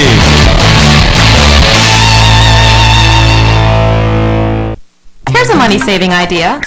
Quest has a challenge for you. A challenge to save money. Do the math and add up what you're spending on high-speed internet, cable TV, local and long-distance service. If you're not bundling with Quest, you may be spending too much. Get blazing fast high-speed internet, direct TV service, and reliable digital voice. All for under $93 a month. Compare, bundle, and save. That's our spirit of service.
Tonight's coverage of Portland Lumberjacks Indoor Lacrosse is brought to you by Quest. The spirit of service is Quest. By Scion. What moves you? Scion. By Wells Fargo. The next stage in banking is Wells Fargo. By Les Schwab Tires. We take pride in performance. Les Schwab Tires. By On Deck Sports Bar and Grill, Portland's premier sports bar. By Southwest Washington Medical Center. Advanced medicine with a human touch. And by Marcus and Millichap, helping our clients create and preserve wealth. Here at halftime, Portland leading 8-4 over Calgary. Time now for our Quest first half highlights, Brian Silcott. The Jacks have some good highlights tonight. Absolutely, which is a nice thing for us to have something to talk about a little bit. And a lot of them from Powell came out with some scrapping, and right there, the tough play behind the goal led to that early Calgary. Those things happen. Ryan Powell got going quickly, though. There he goes, bottom left, overhanded, just like they teach the kids. That was a nice one to see. Then Bruce Alexander behind the back. Remember, that's our first shorthanded goal. That was a beautiful goal by Bruce. Then the Jacks get a little transition in the shorthanded team. Richie Morgan, big body, finds space, buries it. Still on the short plan here, this is Ryan Powell, running tough, going hard, one-handed, buries it down low left. That was a beautiful goal. Just an absolute fight to get to the cage. Then we see the feed across cage, finds Holman on the inside off a great pick by Hebner. That was the one led to a little Hebner scrap, and then Ryan Powell with the fake face dodge, rolls back, floats in the top left. Another beautiful goal out of RP. That was the third of his 4. The end result, the Jacks are well ahead at that point. Calgary did come back, though. Nice one there by Ratcliffe. Gets them back in it. Kept it a little bit tighter. We had a bit of a scrap between Crashley and one of the goal scorers for Calgary, Caleb Toth. We're going to give the fight to Crashley. Toth had to leave the game with some kind of a cut. The result of that, though, is the Jacks did end up with a power play coming out of it and were able to score. And then the last one, Hebner with the overhand shot. Hebner with the overhand shot in the top right-hand corner. And here are your Les Schwab first half stats. The big one, of course, for Portland, 8 goals and a half. 8 goals and a half. That's fantastic to see. Fantastic to see. I mean, you said it before, and that's more than we've seen in a couple of games. That's right around their game average, actually. Well, we had a chance to talk with Derek Keenan as he came out of the locker room. How was that first half as far as you were concerned, Coach? Pretty good. The big point when we had the 5-minute power play and they had the 5-minute power play and scored the two short-handed goals. So that was a key point. But we're playing hard. We're playing some good defense and obviously putting the ball in the net. But we got to keep going at this here and pretty much, it's a 0-0 game for us right now. So that's where we got to take it into the second half. Well, it is 8-4 right now as far as the scoreboard says, but his point is well taken as Calgary actually outscored Portland 3-2 in the second quarter. 3-2 in the second quarter. Yeah, by no means is Calgary out of this one. It's 4 goals. We said when it was 5 that's nothing to make up. Obviously 4 is nothing to make up in an entire half. The Jacks need to keep going hard. They need to keep scrapping, and the ball needs to keep falling for them.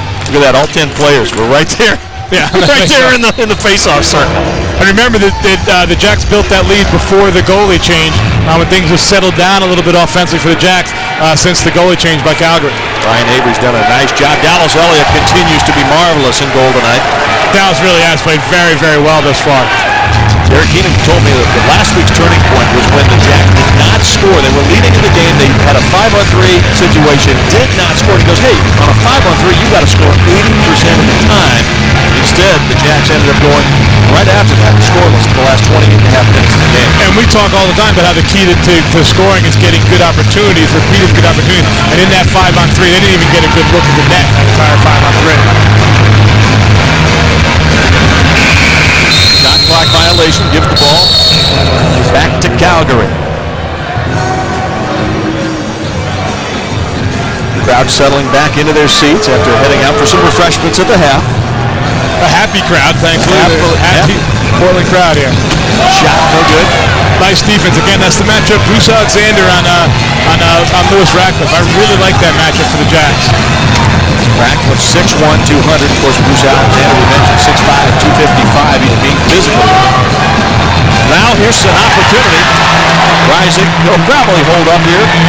Maybe not. It's Matt Holman came off the bench in a hurry. I thought he might try to find the streak. Holman, Crosner. Now the Jacks are settled down.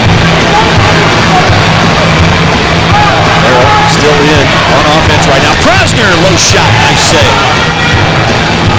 And ahead, here's McBride. Nice job getting off the bench there by the Jacks to cut off that break. That's something Coach talks about all the time. You got it. When you go to the bench, you have to sprint. That's what allows those defenders to get back in there and cut off the break.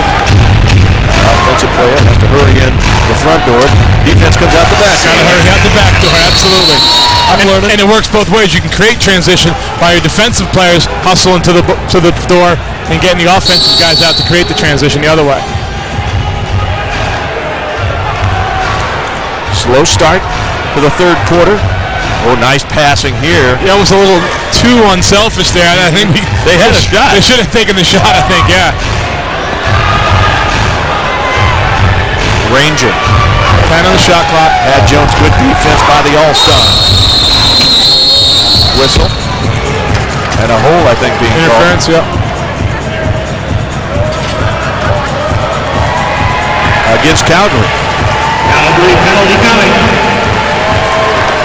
Heading to the penalty box is Kyle Gownder. 19 into the box. Gownder, 7th-year player. It's his 6th season in Calgary. He's a 31-year-old player, been playing since he was 4. A lot of these guys, and again, you know the story, Brian. These guys, especially if they're from Canada, they grew up playing this box lacrosse. Yeah, you play hockey in the winter and lacrosse in the summer. You play in the same arena. You just melt the ice and play on the concrete during the summer months. Well, one of the interesting stories. I was looking at doing a little reading here. Andy Lashon, 26-year-old, but he's been playing since he was 4. I wonder, do you grow up wanting to be a goalie?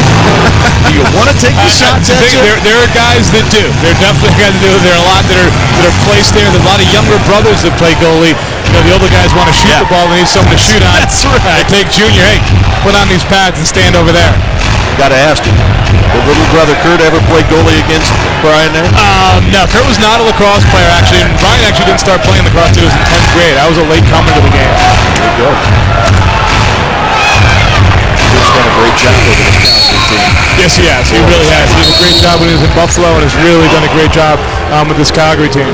You're talking about Calgary. You're talking about a franchise that was so close. Last year, they lose in overtime to Colorado, the eventual champion. And, those guys are kicking themselves for that. They're, of course, the champions in 2004.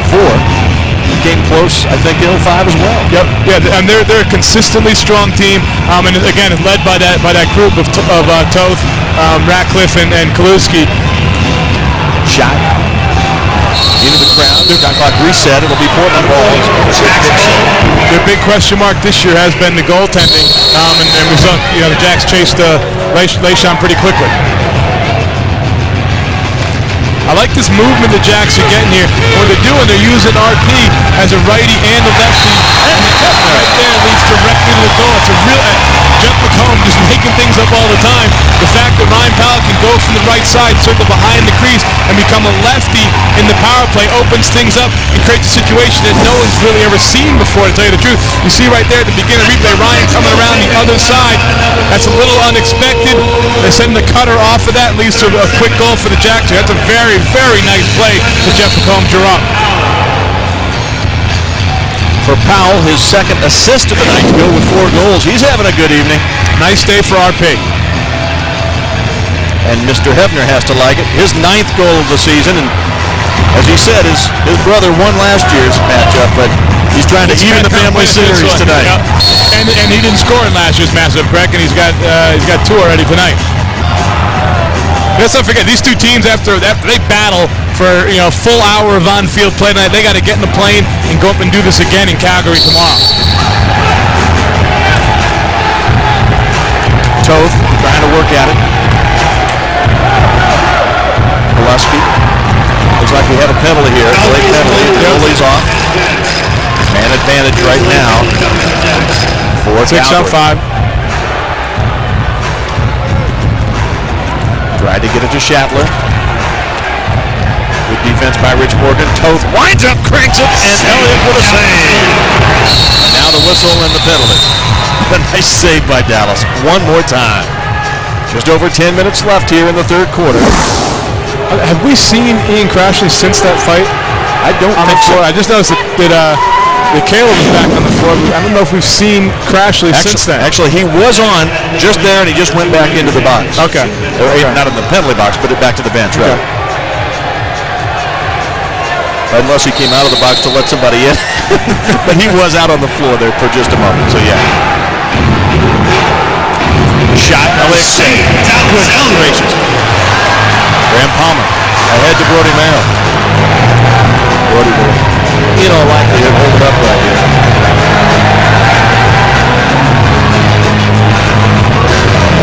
Morgan try to kill most of the 30 seconds.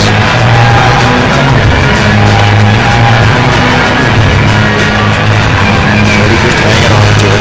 Defended by Taylor Ray. Into the middle. Was about to expire. Yeah, he was trying to set up, just trying to force it in there. Ryan was looking to get something going, but Calgary was smart. They just cross-checked Ryan in the crease, didn't let anything happen. 9-4, Portland. Surprised that I think a lot of the fans here tonight came here thinking, well, I hope the Jacks come with the same intensity. It hasn't had the same fire, but the result could be better tonight. A different type of intensity, not the Ratcliffe again with that outside shot. A different type of intensity out of the Jacks tonight. Hat trick for Lewis Ratcliffe again. He had 3 goals, 3 assists last week against Arizona, and he leads the team in goal scoring. You can see why. Yeah, when he decides to shoot, that ball's away in a hurry, and it's moving. And again, it's deadly accurate. Ratcliffe, a 3-time All-Star, was the MVP of the 06 game. He scored the winning goal with 5 seconds left. Right here, he has made it a 4-goal deficit for his team. He's going to have it, but there's a timeout on the floor, so we'll take a quick break first, and then we'll come back. 8:46 left here in the third. The Jacks still leading, 9-5.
Welcome back to Jacks TV! Thank you to the Sons Up Jacks dancers welcoming us back. 9-5 Portland leading. A couple other games played tonight and a couple of surprises. At least one big shocker as far as I'm concerned. Of course, Toronto beating Philadelphia. Not as big a surprise as that one that you see at the bottom of your screen. Arizona. Bob Hamley, the coach down in Arizona, getting it done against Gary Gate and his Colorado squad. That's a huge win for Arizona right there. Arizona moves to 8-4, just a game and a half out of the West. Colorado still leading the division with a 10-3 record, but that puts them behind Rochester for best record in the league. Rochester 10-2. And that's 2 losses in a row for Colorado also. That's what's surprising. Yeah. Quick little attempted sneak there by Calgary. The Jacks were ready for it. And Jacks are going to get a penalty right there. And again, the goalie pushing the back with possession. 6-on-5, Koleski. Toth is back and shooting. And Elliott with a save. Reset.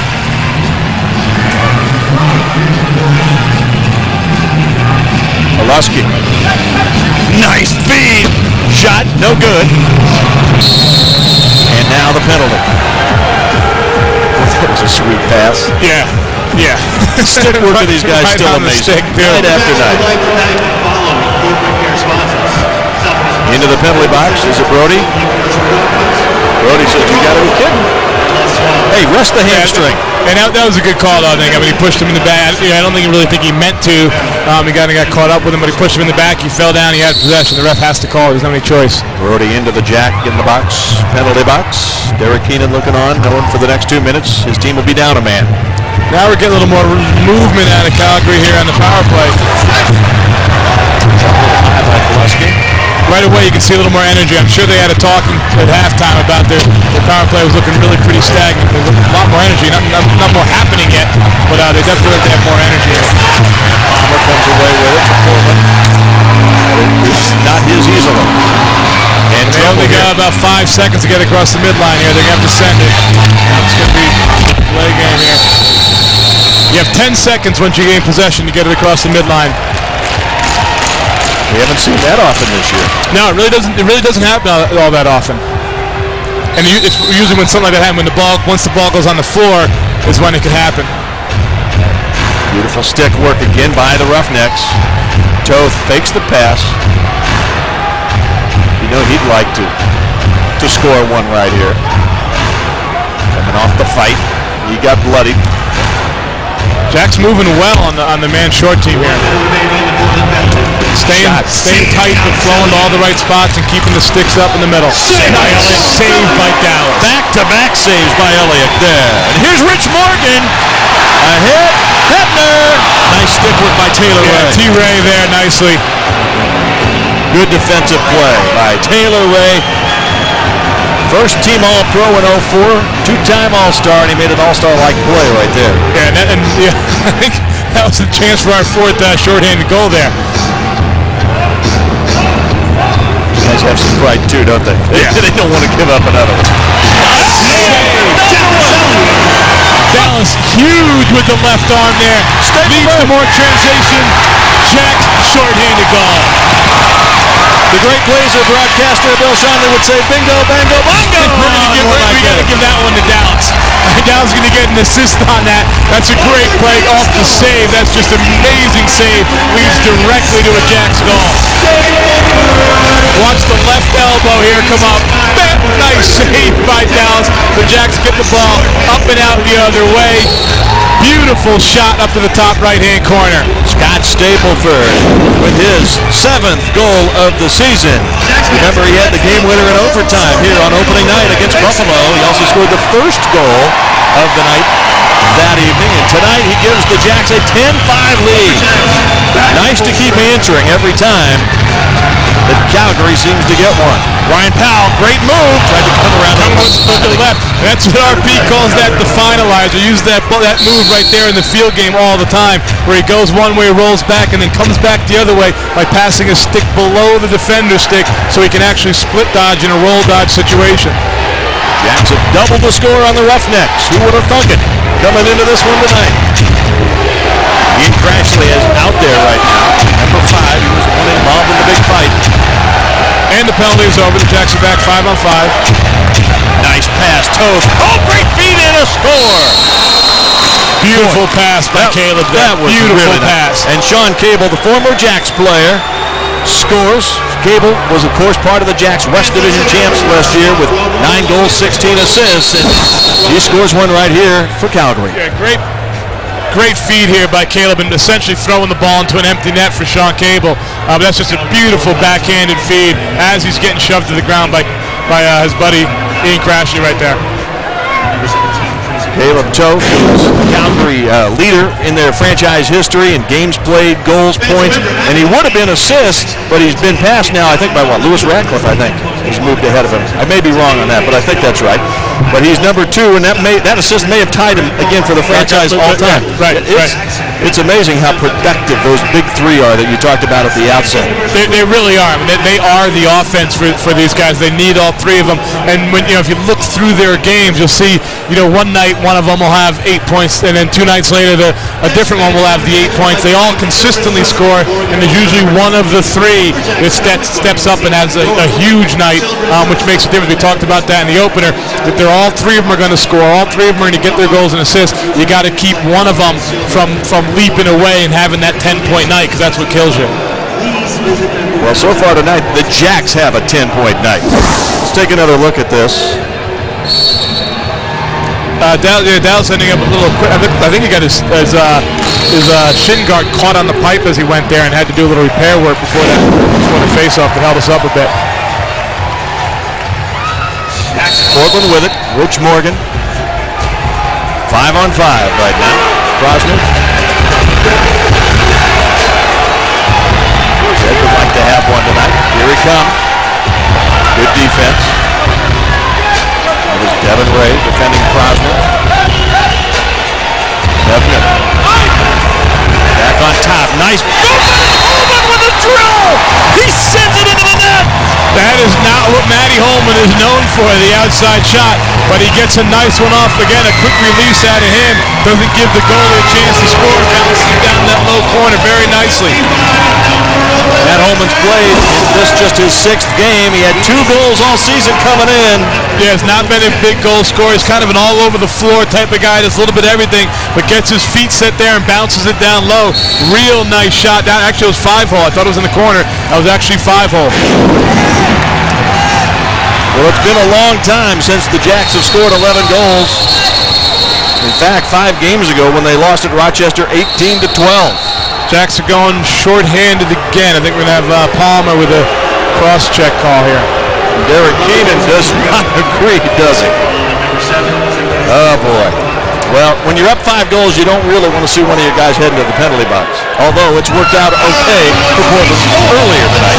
Let's see if it does when we come back. Timeout on the floor. 4:40 left in the 3rd. The Jacks lead the Roughnecks by 5.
11-6, Portland leading Calgary with 4:40 left in the third quarter. A reminder to get your season tickets now for next Lumberjack season, the 2008 season.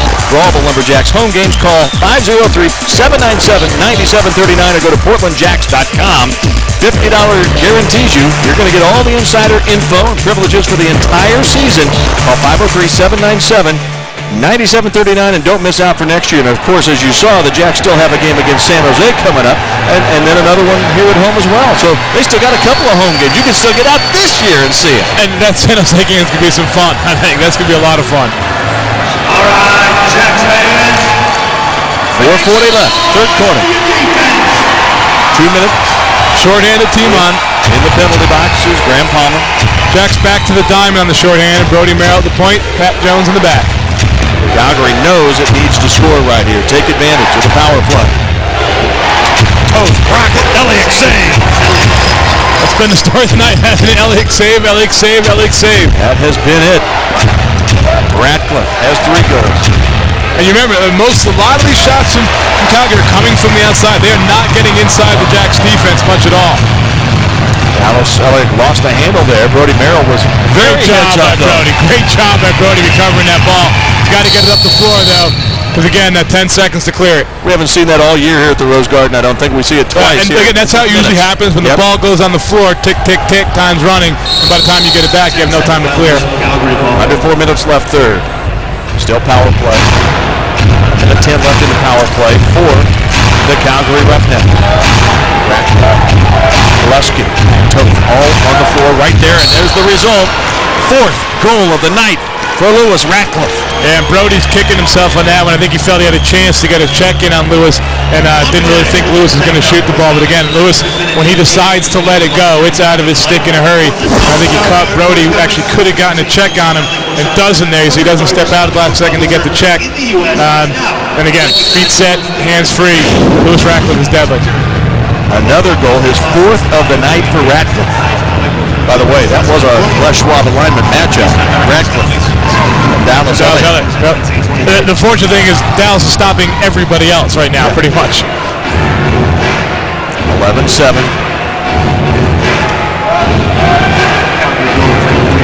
Got here. Good save, Elliott. That was Ratcliffe again. I think he was getting called in the crease, though, anyway.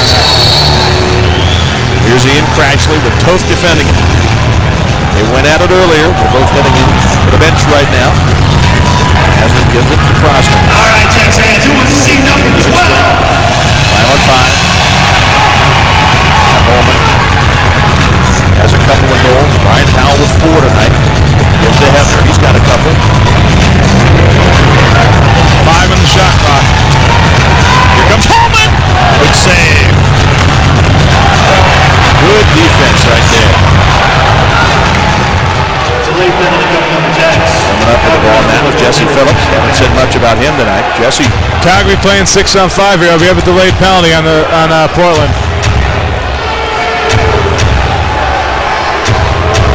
10 on the shot clock. Pulaski. Shot. I think that went right into Brody. Yeah.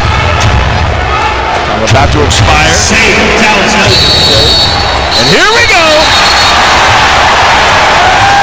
Greg Guzet says, nope, just going to tackle you. No fighting, just a tackle. Well, that was I'm not sure who that was for Calgary. Was that Hefner? Yes, it was. He definitely was the instigator there and gave Guzet a shot. And as he turned around, I think what Hefner was trying to do was to flop to get a penalty call. Let's see what happens here. He gives Guzet a shot right there. Guzet turns around, and I think Hefner's trying to flop to get a penalty. And Guzet just goes down right on top of him.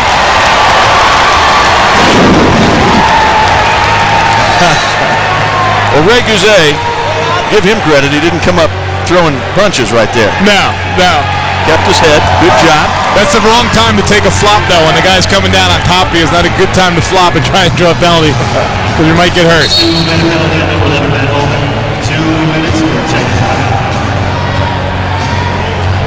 Matt Holman is in the penalty box for 2 minutes.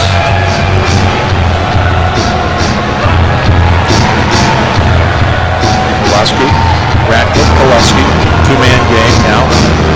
Here's the cutter. There's the cut inside the Jacks, though, right there to check. Cutter was Ranger. Couldn't come up with it.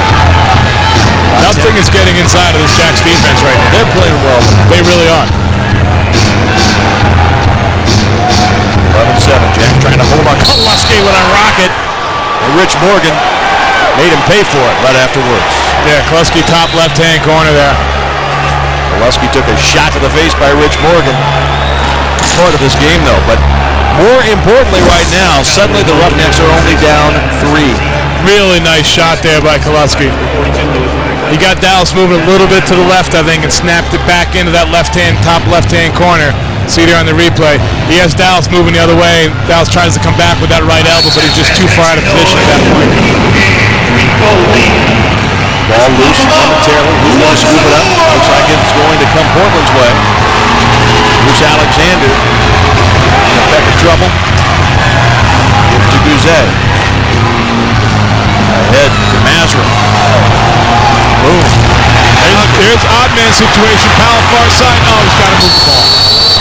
I don't even know if he realized he had Ryan Powell on the opposite side there. Maybe didn't see him. Took the shot, didn't go. Calgary, by the way, someone's going to the box for Calgary. Fired up right there on defense. They looked like they were coming. Yeah, I think they said someone's going to the box, though. Going to the Jeff Molesky going into the penalty box for the Calgary Roughnecks. So a power play for Portland here with 1:20 left. Is it a power play or are we 4-on-4? Well, let me check. I know, you're up with the power play. You're right. Power play. Jacks will want to move the ball. Quick passes. Edner's shot deflected. Nick McBride deflected it. 1 minute left in the third. Just a 3-goal game. Taylor Ray comes up with it right in front. Brody Merrill right there. Loose ball. Nice job. Good work by Ryan Powell on the ride, and great job by Brody Merrill. Come to the ball. Put the Jacks right back on the power play. Jacks would like to get one here and get that lead back up to 4.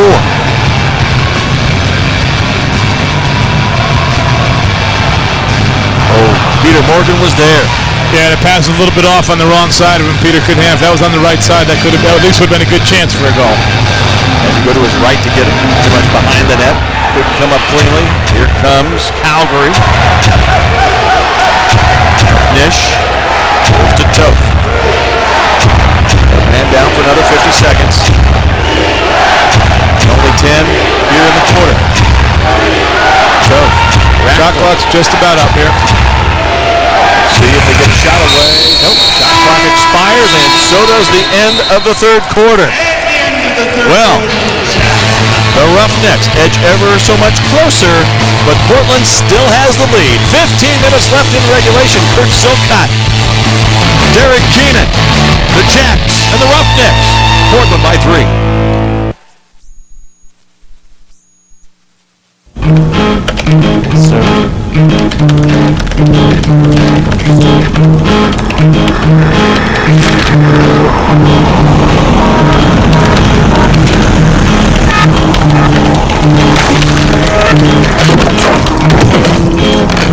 Hi, hon. Someday, a real home office. A Wells Fargo home equity account can help you make the most of your home. Why wait for someday? Talk to your Wells Fargo banker today.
Ready to start the fourth quarter here at the Rose Garden. Portland leading Calgary 11-8. Just a quick reminder, of course, 2 more home games left. After these two teams play tomorrow night in Calgary, the Jacks come home and play San Jose on April 6th, and then Edmonton, the season finale, on April the 13th.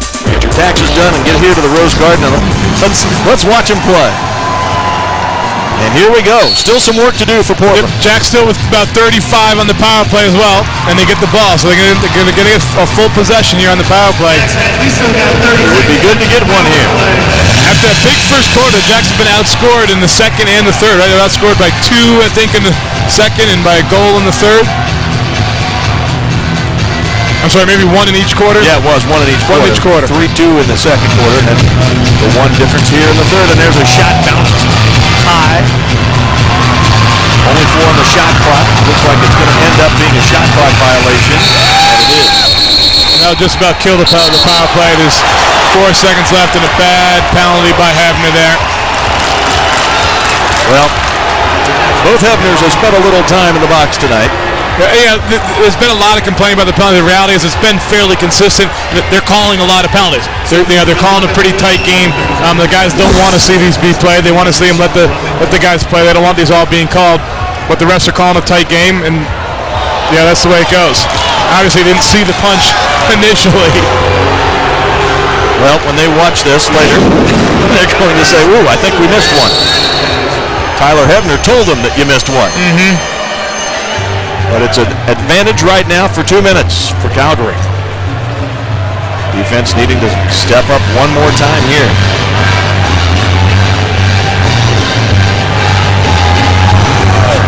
Kind of standing around. Let's see if it's going to come in a hurry. Oh my goodness. Nice save. Yeah, great catch by Ratcliffe to hold on to that one. Unbelievable. Again, yeah, Dallas once again steps up. Graham Palmer, I thought, was coming away with it right there. How did Ratcliffe even catch that? Actually, that wasn't Ratcliffe, was it? That was Shatler. Oh my goodness, you're right. It was Shatler. But how did he catch it? I don't know. I mean, that was amazing. The Jacks try to run a little time. They get a shorthanded goal, so much the better. They had a few of those tonight. Brosner trying to get free. Shot goes off one of the Calgary players. It'll still be Portland ball. There's a shot clock, I think it's 5. Jacks ball. I'm going to give him a reset, though. He went off actually, that should not be a reset because it didn't hit the goal. It hit the fender, I believe. Yeah, it hit him right off the helmet. Yeah, it hit the fender, but they're giving the reset, and the Jacks will take it. You bet. 1 minute left in the man down for Portland, so they'll be able to kill 30 seconds off that away. They will take it. Calgary has been inching closer and closer after falling behind 6-1 tonight in that amazing first quarter. I like watching Brosner dodge here. He's trying to figure out, when he gets off the shot, trying to figure out how he's going to beat the double team. You can almost see him thinking, how I'm going to get around these two guys. He does a great job there and gets the shot off. You heard him at the start of the night say, hey, we know we're fighting for our jobs. I've underachieved a little. I'm going to try to step it up. That is a great effort. Great effort by Jet Brosner. We're going to have a lot of fun watching him play in Portland over the next few years, that's for sure. Ratcliffe, Koleski, shot, no. Pass come to the other side. I thought he was shooting. He was trying to get it to Shatler. Boom, shot to the face, Shatler. Need Palmer the business. Palmer still with it, trying. 5 seconds left. And it looks like it'll be even strength momentarily. Oh, bad mistake here. But the Jacks have numbers back. Yeah, they got the numbers back. 5 on 5 now. Shatler. The tough thing here is that the Jacks have a few offensive players out here playing defense. Powell, Morgan, and Hebner, all offensive players playing defense right now. And a great save. As Toth took the shot, Elliott got the save. Hebner saw Stapleford, who stays with it. Shot, goal! Matt Holman, a hat trick! Matt Holman breaking his total for the year right there. Nice job by Matty Holman, hustling off the bench to get involved right there. Very well done. It all starts at the other end, Brian. Yep, with guess who? Dallas Elliott. Now, thank you. Up and out the other way. The Jacks running the floor. That one just trickles in. Actually, Avery's made a decent save on that. Gets off his foot, though, and trickles into the net. Jacks up by 4. That's a big one. The hat trick for Matt Holman, the rookie, as you mentioned, out of the University of Hartford. Elliott with another save. He has been spectacular. Some people maybe new to box lacrosse might say, what are you talking about? He's given up 8 goals. But he saved a few. He saved quite a few. I think the Jacks going shorthanded again. Pushed from behind on Richie. I don't know about that one. Amiga, he had the nice check in there. Trailing from behind. They called him for a push. It's a 2-minute. Jeff Dowling looking on. His team would like to get one right here. Last year in Portland, Calgary won 12-8. As both Toth and Ratcliffe scored 3 goals apiece. Tonight it's 12-8. Portland on top. Holman with a hat trick. 4 goals tonight for Ryan Powell. Ratcliffe looking for another one. He's got 4 already tonight. Good shot by Elliott. Shot. Another tremendous save. Great deep there by Brody Merrill. Great play by Brody Merrill right there. You didn't see it on camera, folks, but he was running up the floor, kind of quick running, like, oh my goodness, the ball's nowhere, and he came back and got it. Dallas underthrew him by a significant margin, and a great play by Brody to not let the defender know where the ball was. To put it in baseball terms, it's like a second baseman who's gone to cover second base and standing there like, oh, the throw's not coming. Oh, there, you're out, baby. Good job by Brody Merrill. 12-8, 10 and a half minutes, just a little bit over that left in this one. Jacks looking for the win that would snap a 10-game losing streak. Ratcliffe another rocket save, reset, shot Koleski, no. Ellis again. 40 seconds left in the power play. Shot, another save, Elliott. Matt Jones, head to Brody Merrill. Brody wisely throwing it up. They can kill. It'll be a penalty kill right here in all likelihood unless there's a turnover. They actually been pretty good at it tonight. They really have. Done a fantastic job on the penalty kill. And a lot of it, Dallas Elliott. Dallas Elliott's just been an absolute wall in the goal. You don't think he took offense when I asked him how many more years he could do this, do you? I hope not. Dallas, you're still the man, I'll tell you. Even strength. Rich Morgan out of the box. Lumberjax back at full strength. Dallas. He holds the record for saves in a career. Just keeps adding to the total. Yeah, that record I think will stand for a while. It's going to take someone a long time to get ahead of Dallas Elliott. And that's after he stopped playing. Exactly, that's true. He's going to keep adding to it. All pro, he's been something. Franchise player here for Lumberjax. Phillips. Gives to Ratcliffe. 9 minutes left in regulation. Shot. Save.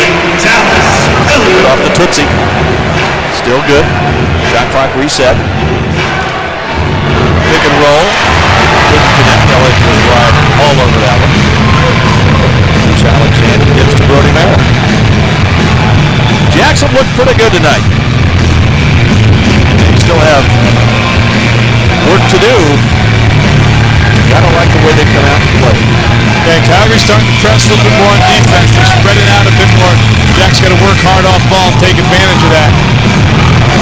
The other thing that does when they're spread like that is it opens up for guys like Crosby to go one-on-one. They're so spread out. There's no help there. Allows a player like Crosby to beat his man without any slide coming at all.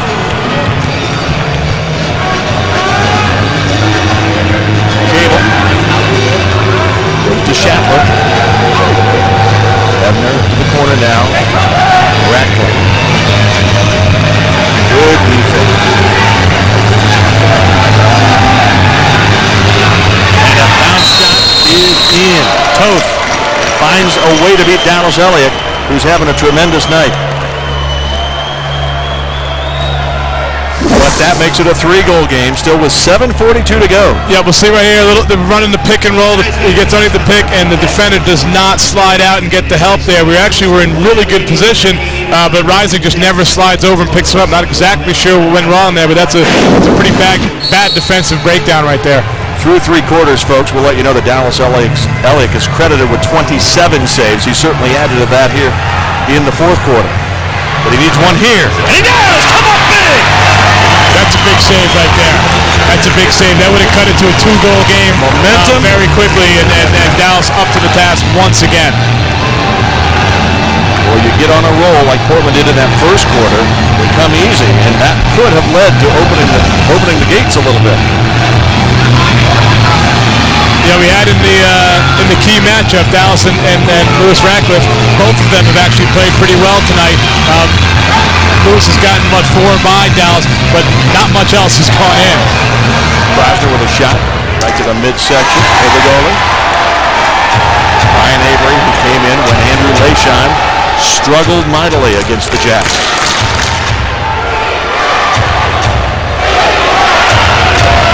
Oh, how did they find the cutter, Ratcliffe, and how did he miss? Ratcliffe tries an around-the-world shot there that sailed well high on it. That was beautiful, though. You kids watching that, you can try all night, but I'll bet you can't duplicate what we just saw. Even though the shot didn't go in, that was fun. So the kids you teach out here in Portland can do that. Maybe I'm wrong. That would be in the advanced class, the around-the-world shot. That's in the advanced class. RP teaches that one, not me. Okay, very good. Oh, Hebner! Great opportunity for Hebner. He's had a couple of goals tonight, almost got a hat trick. Jacks get it right back after some sloppy play by Calgary there in transition. Under 6 to play in regulation. Things are in Portland's favor right now. Jacks leading 12-9.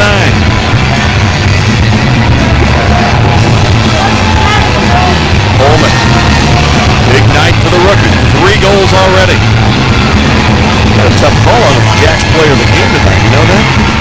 Powell with 4. Powell with a ton of assists. A ton of saves. Holman with his first hat trick in the league. Fun stuff. Timeout on the floor. With 5:27 left, Derek Keenan hoping his team can hold on and break the streak.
.27 left in regulation. The Jacks leading the Roughnecks. Hey, next week, April 6th, right here in the Rose Garden, Friday night, the Jacks again will battle the San Jose Stealth.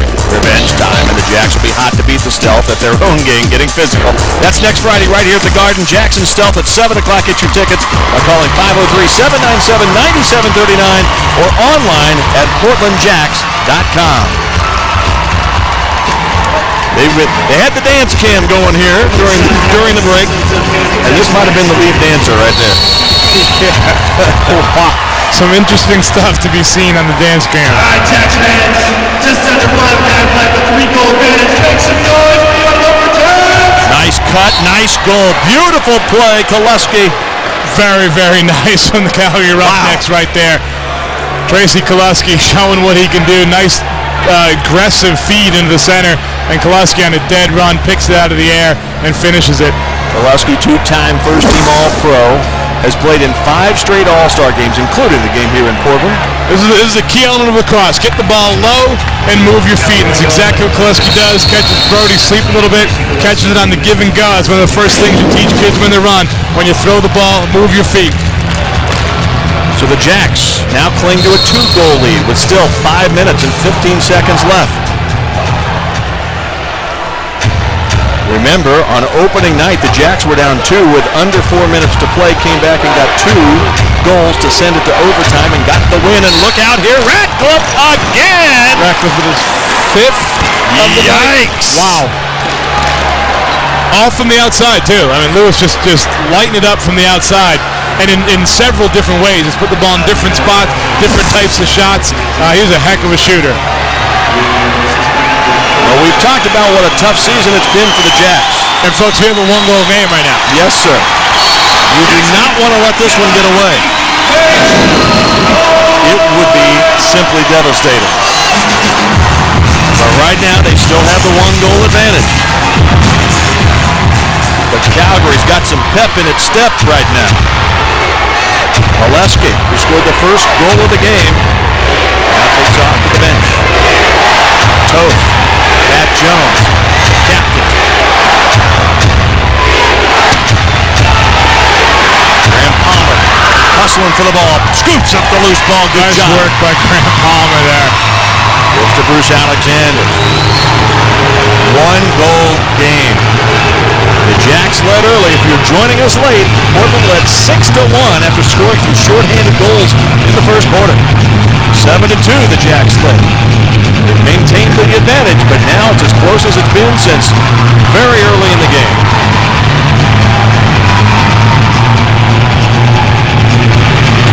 Brosner trying again. Moved by Jed Brosner. Man, folks, I'm telling you, this kid is going to be fun to watch over the coming years. He is really starting to figure it out, and he's doing some things you just don't see other players do.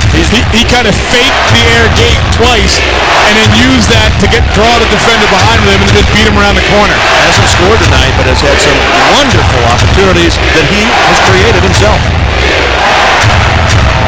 And that's the thing we've talked about the Jacks have been missing is someone to create things. And Jed Brosner is stepping up. And you don't always have to score. You have to make the defense respect you. And right there, Dallas Elliott again.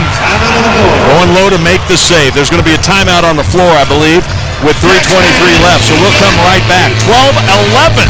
Better not go away. Nobody's leaving the Rose Garden just yet.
Minutes, 23 seconds left. The Jacks dancers trying to urge on the Portland Lumberjacks.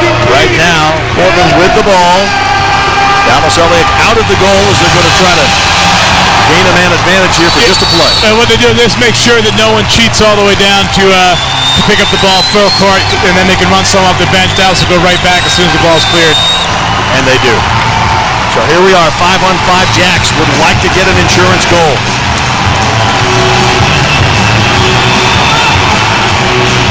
Cutter. Goal! And the hat trick for Hebner. Oh, brother, who's leading tonight, huh? That's a great look by Powell and an excellent finish by Hebner. We've seen him have a couple chances. He puts this one away. But I got to think that this was set up, actually. I think that this is a set play, and a very simple one, really. And it allows Hebner just to slip his man, an unexpected cut. Kind of finishes the wrong way there on the wrong side, but a beautiful finish by Hebner to score from that position. We're talking Tyler Hebner, second-year player, and boom, just like that, one-goal game again. Right back at it. Right back at it. That's the wonderful thing about this game is that there is no time to breathe. It is so easy to get goals in succession, so easy to score quickly, but nothing is ever safe. You see the Jacks go up by 2. They take a deep breath just for a second to feel good about a 2-goal lead. It's right back to 1. And Nolan Hebner with that goal. Brother answers right back. Oh, brother. It's still a competition. The first thing Hebner did was go right to the face-off circle where he wins the face-off. And now a chance to tie for Calgary. We turned out to have a good one here, didn't we? Yes, we did. Yes, we did. And the crowd urging on. Portland defense. Far from over. Boom. I think Crashley's going to be called. Yeah, we're going to be playing shorthanded. And that's awful at this point. And there we go. So with 2:21 left in regulation, it's going to be a penalty. Let's see if we see it. There it is, the push from behind, Ian Crashley. Yeah, maybe a little bit of acting involved there. Didn't look like Crashley really put that much into the push. But, he pushed him. He went down. It's a penalty. 2:21 left, power play. The Jacks on the year have not been good in this situation, but tonight they've been okay. Absolutely. Tonight it's been much different. Overall it's been a different Jacks team really we're seeing tonight. Scoring goals. The shorthanded team's been playing well. The shorthanded team has scored goals. So let's hope that continues through the rest of this. I think they gave him a 5-minute high stick on that penalty. Oh my goodness. Which would be the remainder of the game. It's almost insignificant, really.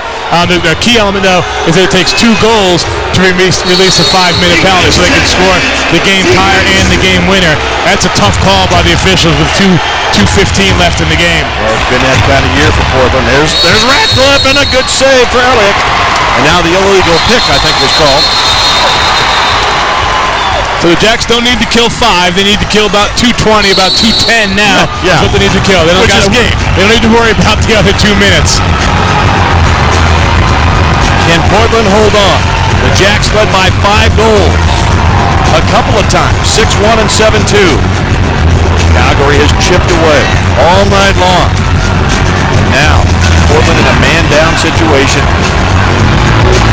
They need to go right there. Close. Powell with the twister, hit him in the foot. He had him beat. You saw the goalie come up. Ryan had him beat with the twister, but it hit the keeper in the foot. And a great call. Portland gets possession. Not exactly sure why, but we'll take it. You think? A minute 35 left in regulation. The Jacks can use about 30 of it again. Coleman, he scored 3. 1 minute 30 seconds. Jacks have scored some short-handed goals. They'd like one more. Ryan Powell. Cutter Holman. Oh, that easily could have been a push in the back call. And that's an easy one to call because it would have been a loose ball. They did call it. They did call it to play on in that situation. They did call it a loose ball push. The Jacks get the ball again and get a fresh 30. 1:16 left. Can Portland hold on? Calgary very physical, and now it's going to be a penalty against the Roughnecks. Even strength, my friend. Yeah, rarely see penalties being the official getting so involved late in the game here. It's the same official that called the 5-minute penalty, called both those resets for the Jacks, and now just called this penalty on Calgary, which in my opinion balances things back out. We should be playing even strength at the end of this game. Gelsvik goes into the penalty box. He's there for 2 minutes, or the remainder of regulation at least. And we'll play 4-on-4. 4-on-4 for the last 111. That helps Portland. Jacks can, they use this hold. They can run it down to about 45 seconds or so if they use the rest of the time here in this possession. And they will be very patient. They will indeed. Crowd is on its feet. And I would expect when Calgary gets the ball that they will pull the goaltender and play 5-on-4 in the offensive end when they get possession. Will they take a timeout to set it up? I think it will depend upon the situation. If they have transition, they'll take it. If they don't, they might call a timeout and also just make sure they get all the right guys on the floor. Rich Morgan trying to get the insurance goal. 40 seconds left. Here come the Roughnecks. The goalie's gone. They're not using the timeout. They're not going to use the timeout. They're going to get the team out there. We'll have plenty of time here. 30 seconds left. Actually less in the shot clock than in the game clock. Shot by Toth. Stopped actually by Captain Pat Jones, I believe, got his stick on that one. And Dallas Elliott had trouble roping it in after that. The deflection almost allowed it to get into the net, but Pat Jones comes up big. And now here's an interesting situation. This is one that Coach Keenan is known for. That in this situation, and last year he told me that he will always do it. We'll see if he sticks to his word here. That he will pull Dallas out of the goal here in this situation. With the ball down at this end to get the extra man in to clear the ball. And those of you guys that watched the games last year remember that Jack's field player, Dale Halliday, actually had to make a save late in the opening, the initial Jack's game, to win the game against Colorado. Because of that exact situation, they turned the ball over. Let's see if they do it again. I'm talking about is taking the goalie out to give themselves the extra man to be able to clear the ball effectively. We'll see if they do it. The Jacks are just 18 and a half seconds away from their first win since January 13th when they won at Philadelphia. That night, the Jacks went to 2-0 on the season. Visions of a good season were ahead. Instead, the Jacks have lost 10 in a row, but let's see what happens now. And Dallas Elliott is on the bench, but what they've done here, one change. Last year, Brody Merrill had the ball on his stick. This year, they're giving someone that's not going to get stripped. Ryan Powell's not going to lose with a crossball in a one-on-one situation. Shatler is defending him. He's got 10 seconds to get across, and does. Ryan Powell running the sprints. Big hit by Calgary.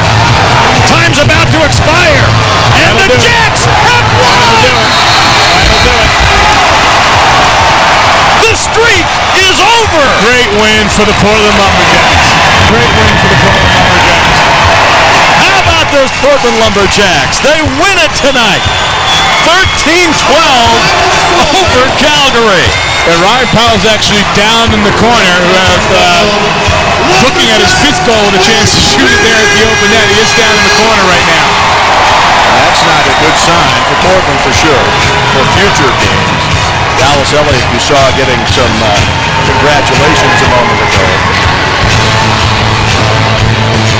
Players congratulate each other right now. We're going to come back. We'll update you on Ryan Powell's situation when we return. 13-12 the Jacks over Calgary here at the Garden. Here's a money-saving idea. Quest has a challenge for you. A challenge to save money. Do the math and add up what you're spending on high-speed internet, cable TV, local and long-distance service. If you're not bundling with Quest, you may be spending too much. Get blazing fast high-speed internet, direct TV service, and reliable digital voice. All for under $93 a month. Compare, bundle, and save. That's our spirit of service.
Tonight's coverage of Portland Lumberjacks indoor lacrosse has been brought to you by Quest. The spirit of service is Quest.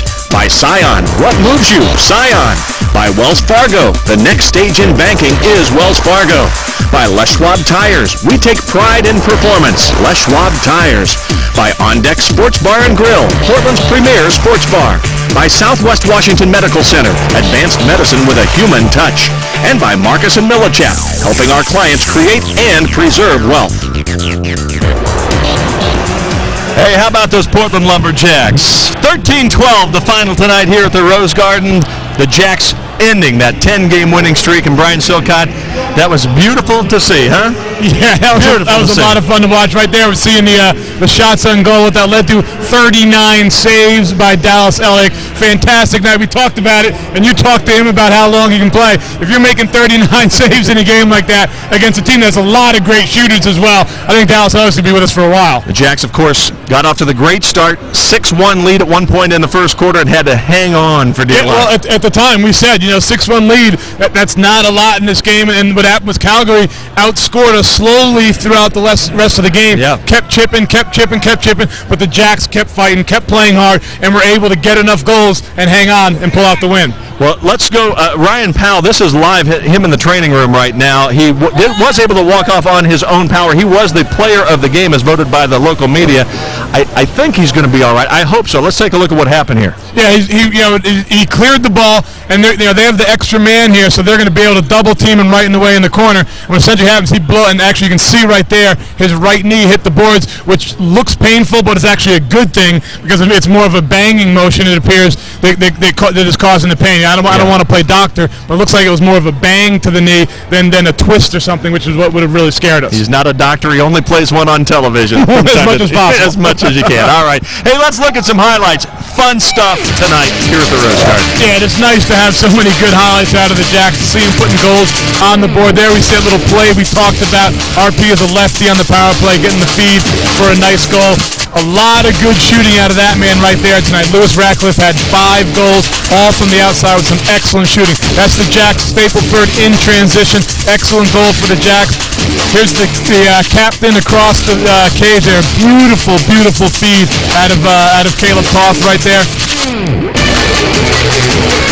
Calgary, again, we kept them on the outside, and Lewis Ratcliffe is a great shooter from the outside, but in the end, Dallas Elliott was able to stop most of them, and that made the difference. Holman with his first hat trick of the year, a great thing to see Matty Holman getting so involved in the offense, and that's Tyler Hebner, who had a beautiful game, definitely outplayed his brother, both in terms of team and in terms of individual, and then Dallas Elliott was just a wall, save after save after save, a lot of them at key times, key points in the game. Again, we said Lewis Ratcliffe got his 5, and that was the matchup we had earlier, but really it's a team thing, and Dallas shut down the team. Shots on goal, 51 for Calgary tonight, but again, the great save number. Penalty minutes, Portland in trouble there, but bottom line, power plays, Jack did a great job on the penalty kill. Yeah, let's say Calgary 2 of 12, and also allowed 3 shorthanded goals. So really, in the power play, Calgary was -1. With 12 penalties, they were -1. Well, that's good stuff for Portland tonight. The shorthanded goal, the goals tonight, that was a big, big difference in this one. And, of course, next week, the Jacks are going to be right back here in the Rose Garden. Of course, they have to play tomorrow in Calgary first, and they'll have to try to take care of business there. But then they come home and they play San Jose, and we kind of talk about it. We alluded to it. But it's kind of a revenge game. It's going to be intense. I don't think there's any question about it. Yeah, well, at the end of the last game, no one was walking away, and we could see coaches yelling at each other, players on the floor yelling at each other. Those are two teams that right now don't like each other very much. It's going to be a battle. I'm absolutely sure of that. And the fact that the Jacks did win tonight keeps them with their very, very slim playoff hopes alive. If they keep winning out, and if Calgary and Edmonton pretty much lose out, Edmonton and Calgary play twice, but if Edmonton beats Calgary twice, if it all works out, the Jacks could still be there. So we'll see what happens. And, of course, we'll be back with you again a little later in the season. Thanks for being here, my friend. This was fun tonight. Absolutely. Always is. All right. That's going to do it from the Rose Garden. For Brian Silcott, this is Scott Lynn at the Rose Garden, where the Jacks beat the Roughnecks by a final of 13-12. Get your season tickets now for the 2008 Lumberjacks season. Call 503-797-9739 or go to PortlandJacks.com to reserve your seats. And join us here at the Garden next Friday, April 6th. Yes, the Jacks will battle the Stealth at 7. From the Rose Garden in Portland, for the entire crew, this is Scott Lynn saying thanks for being with us, and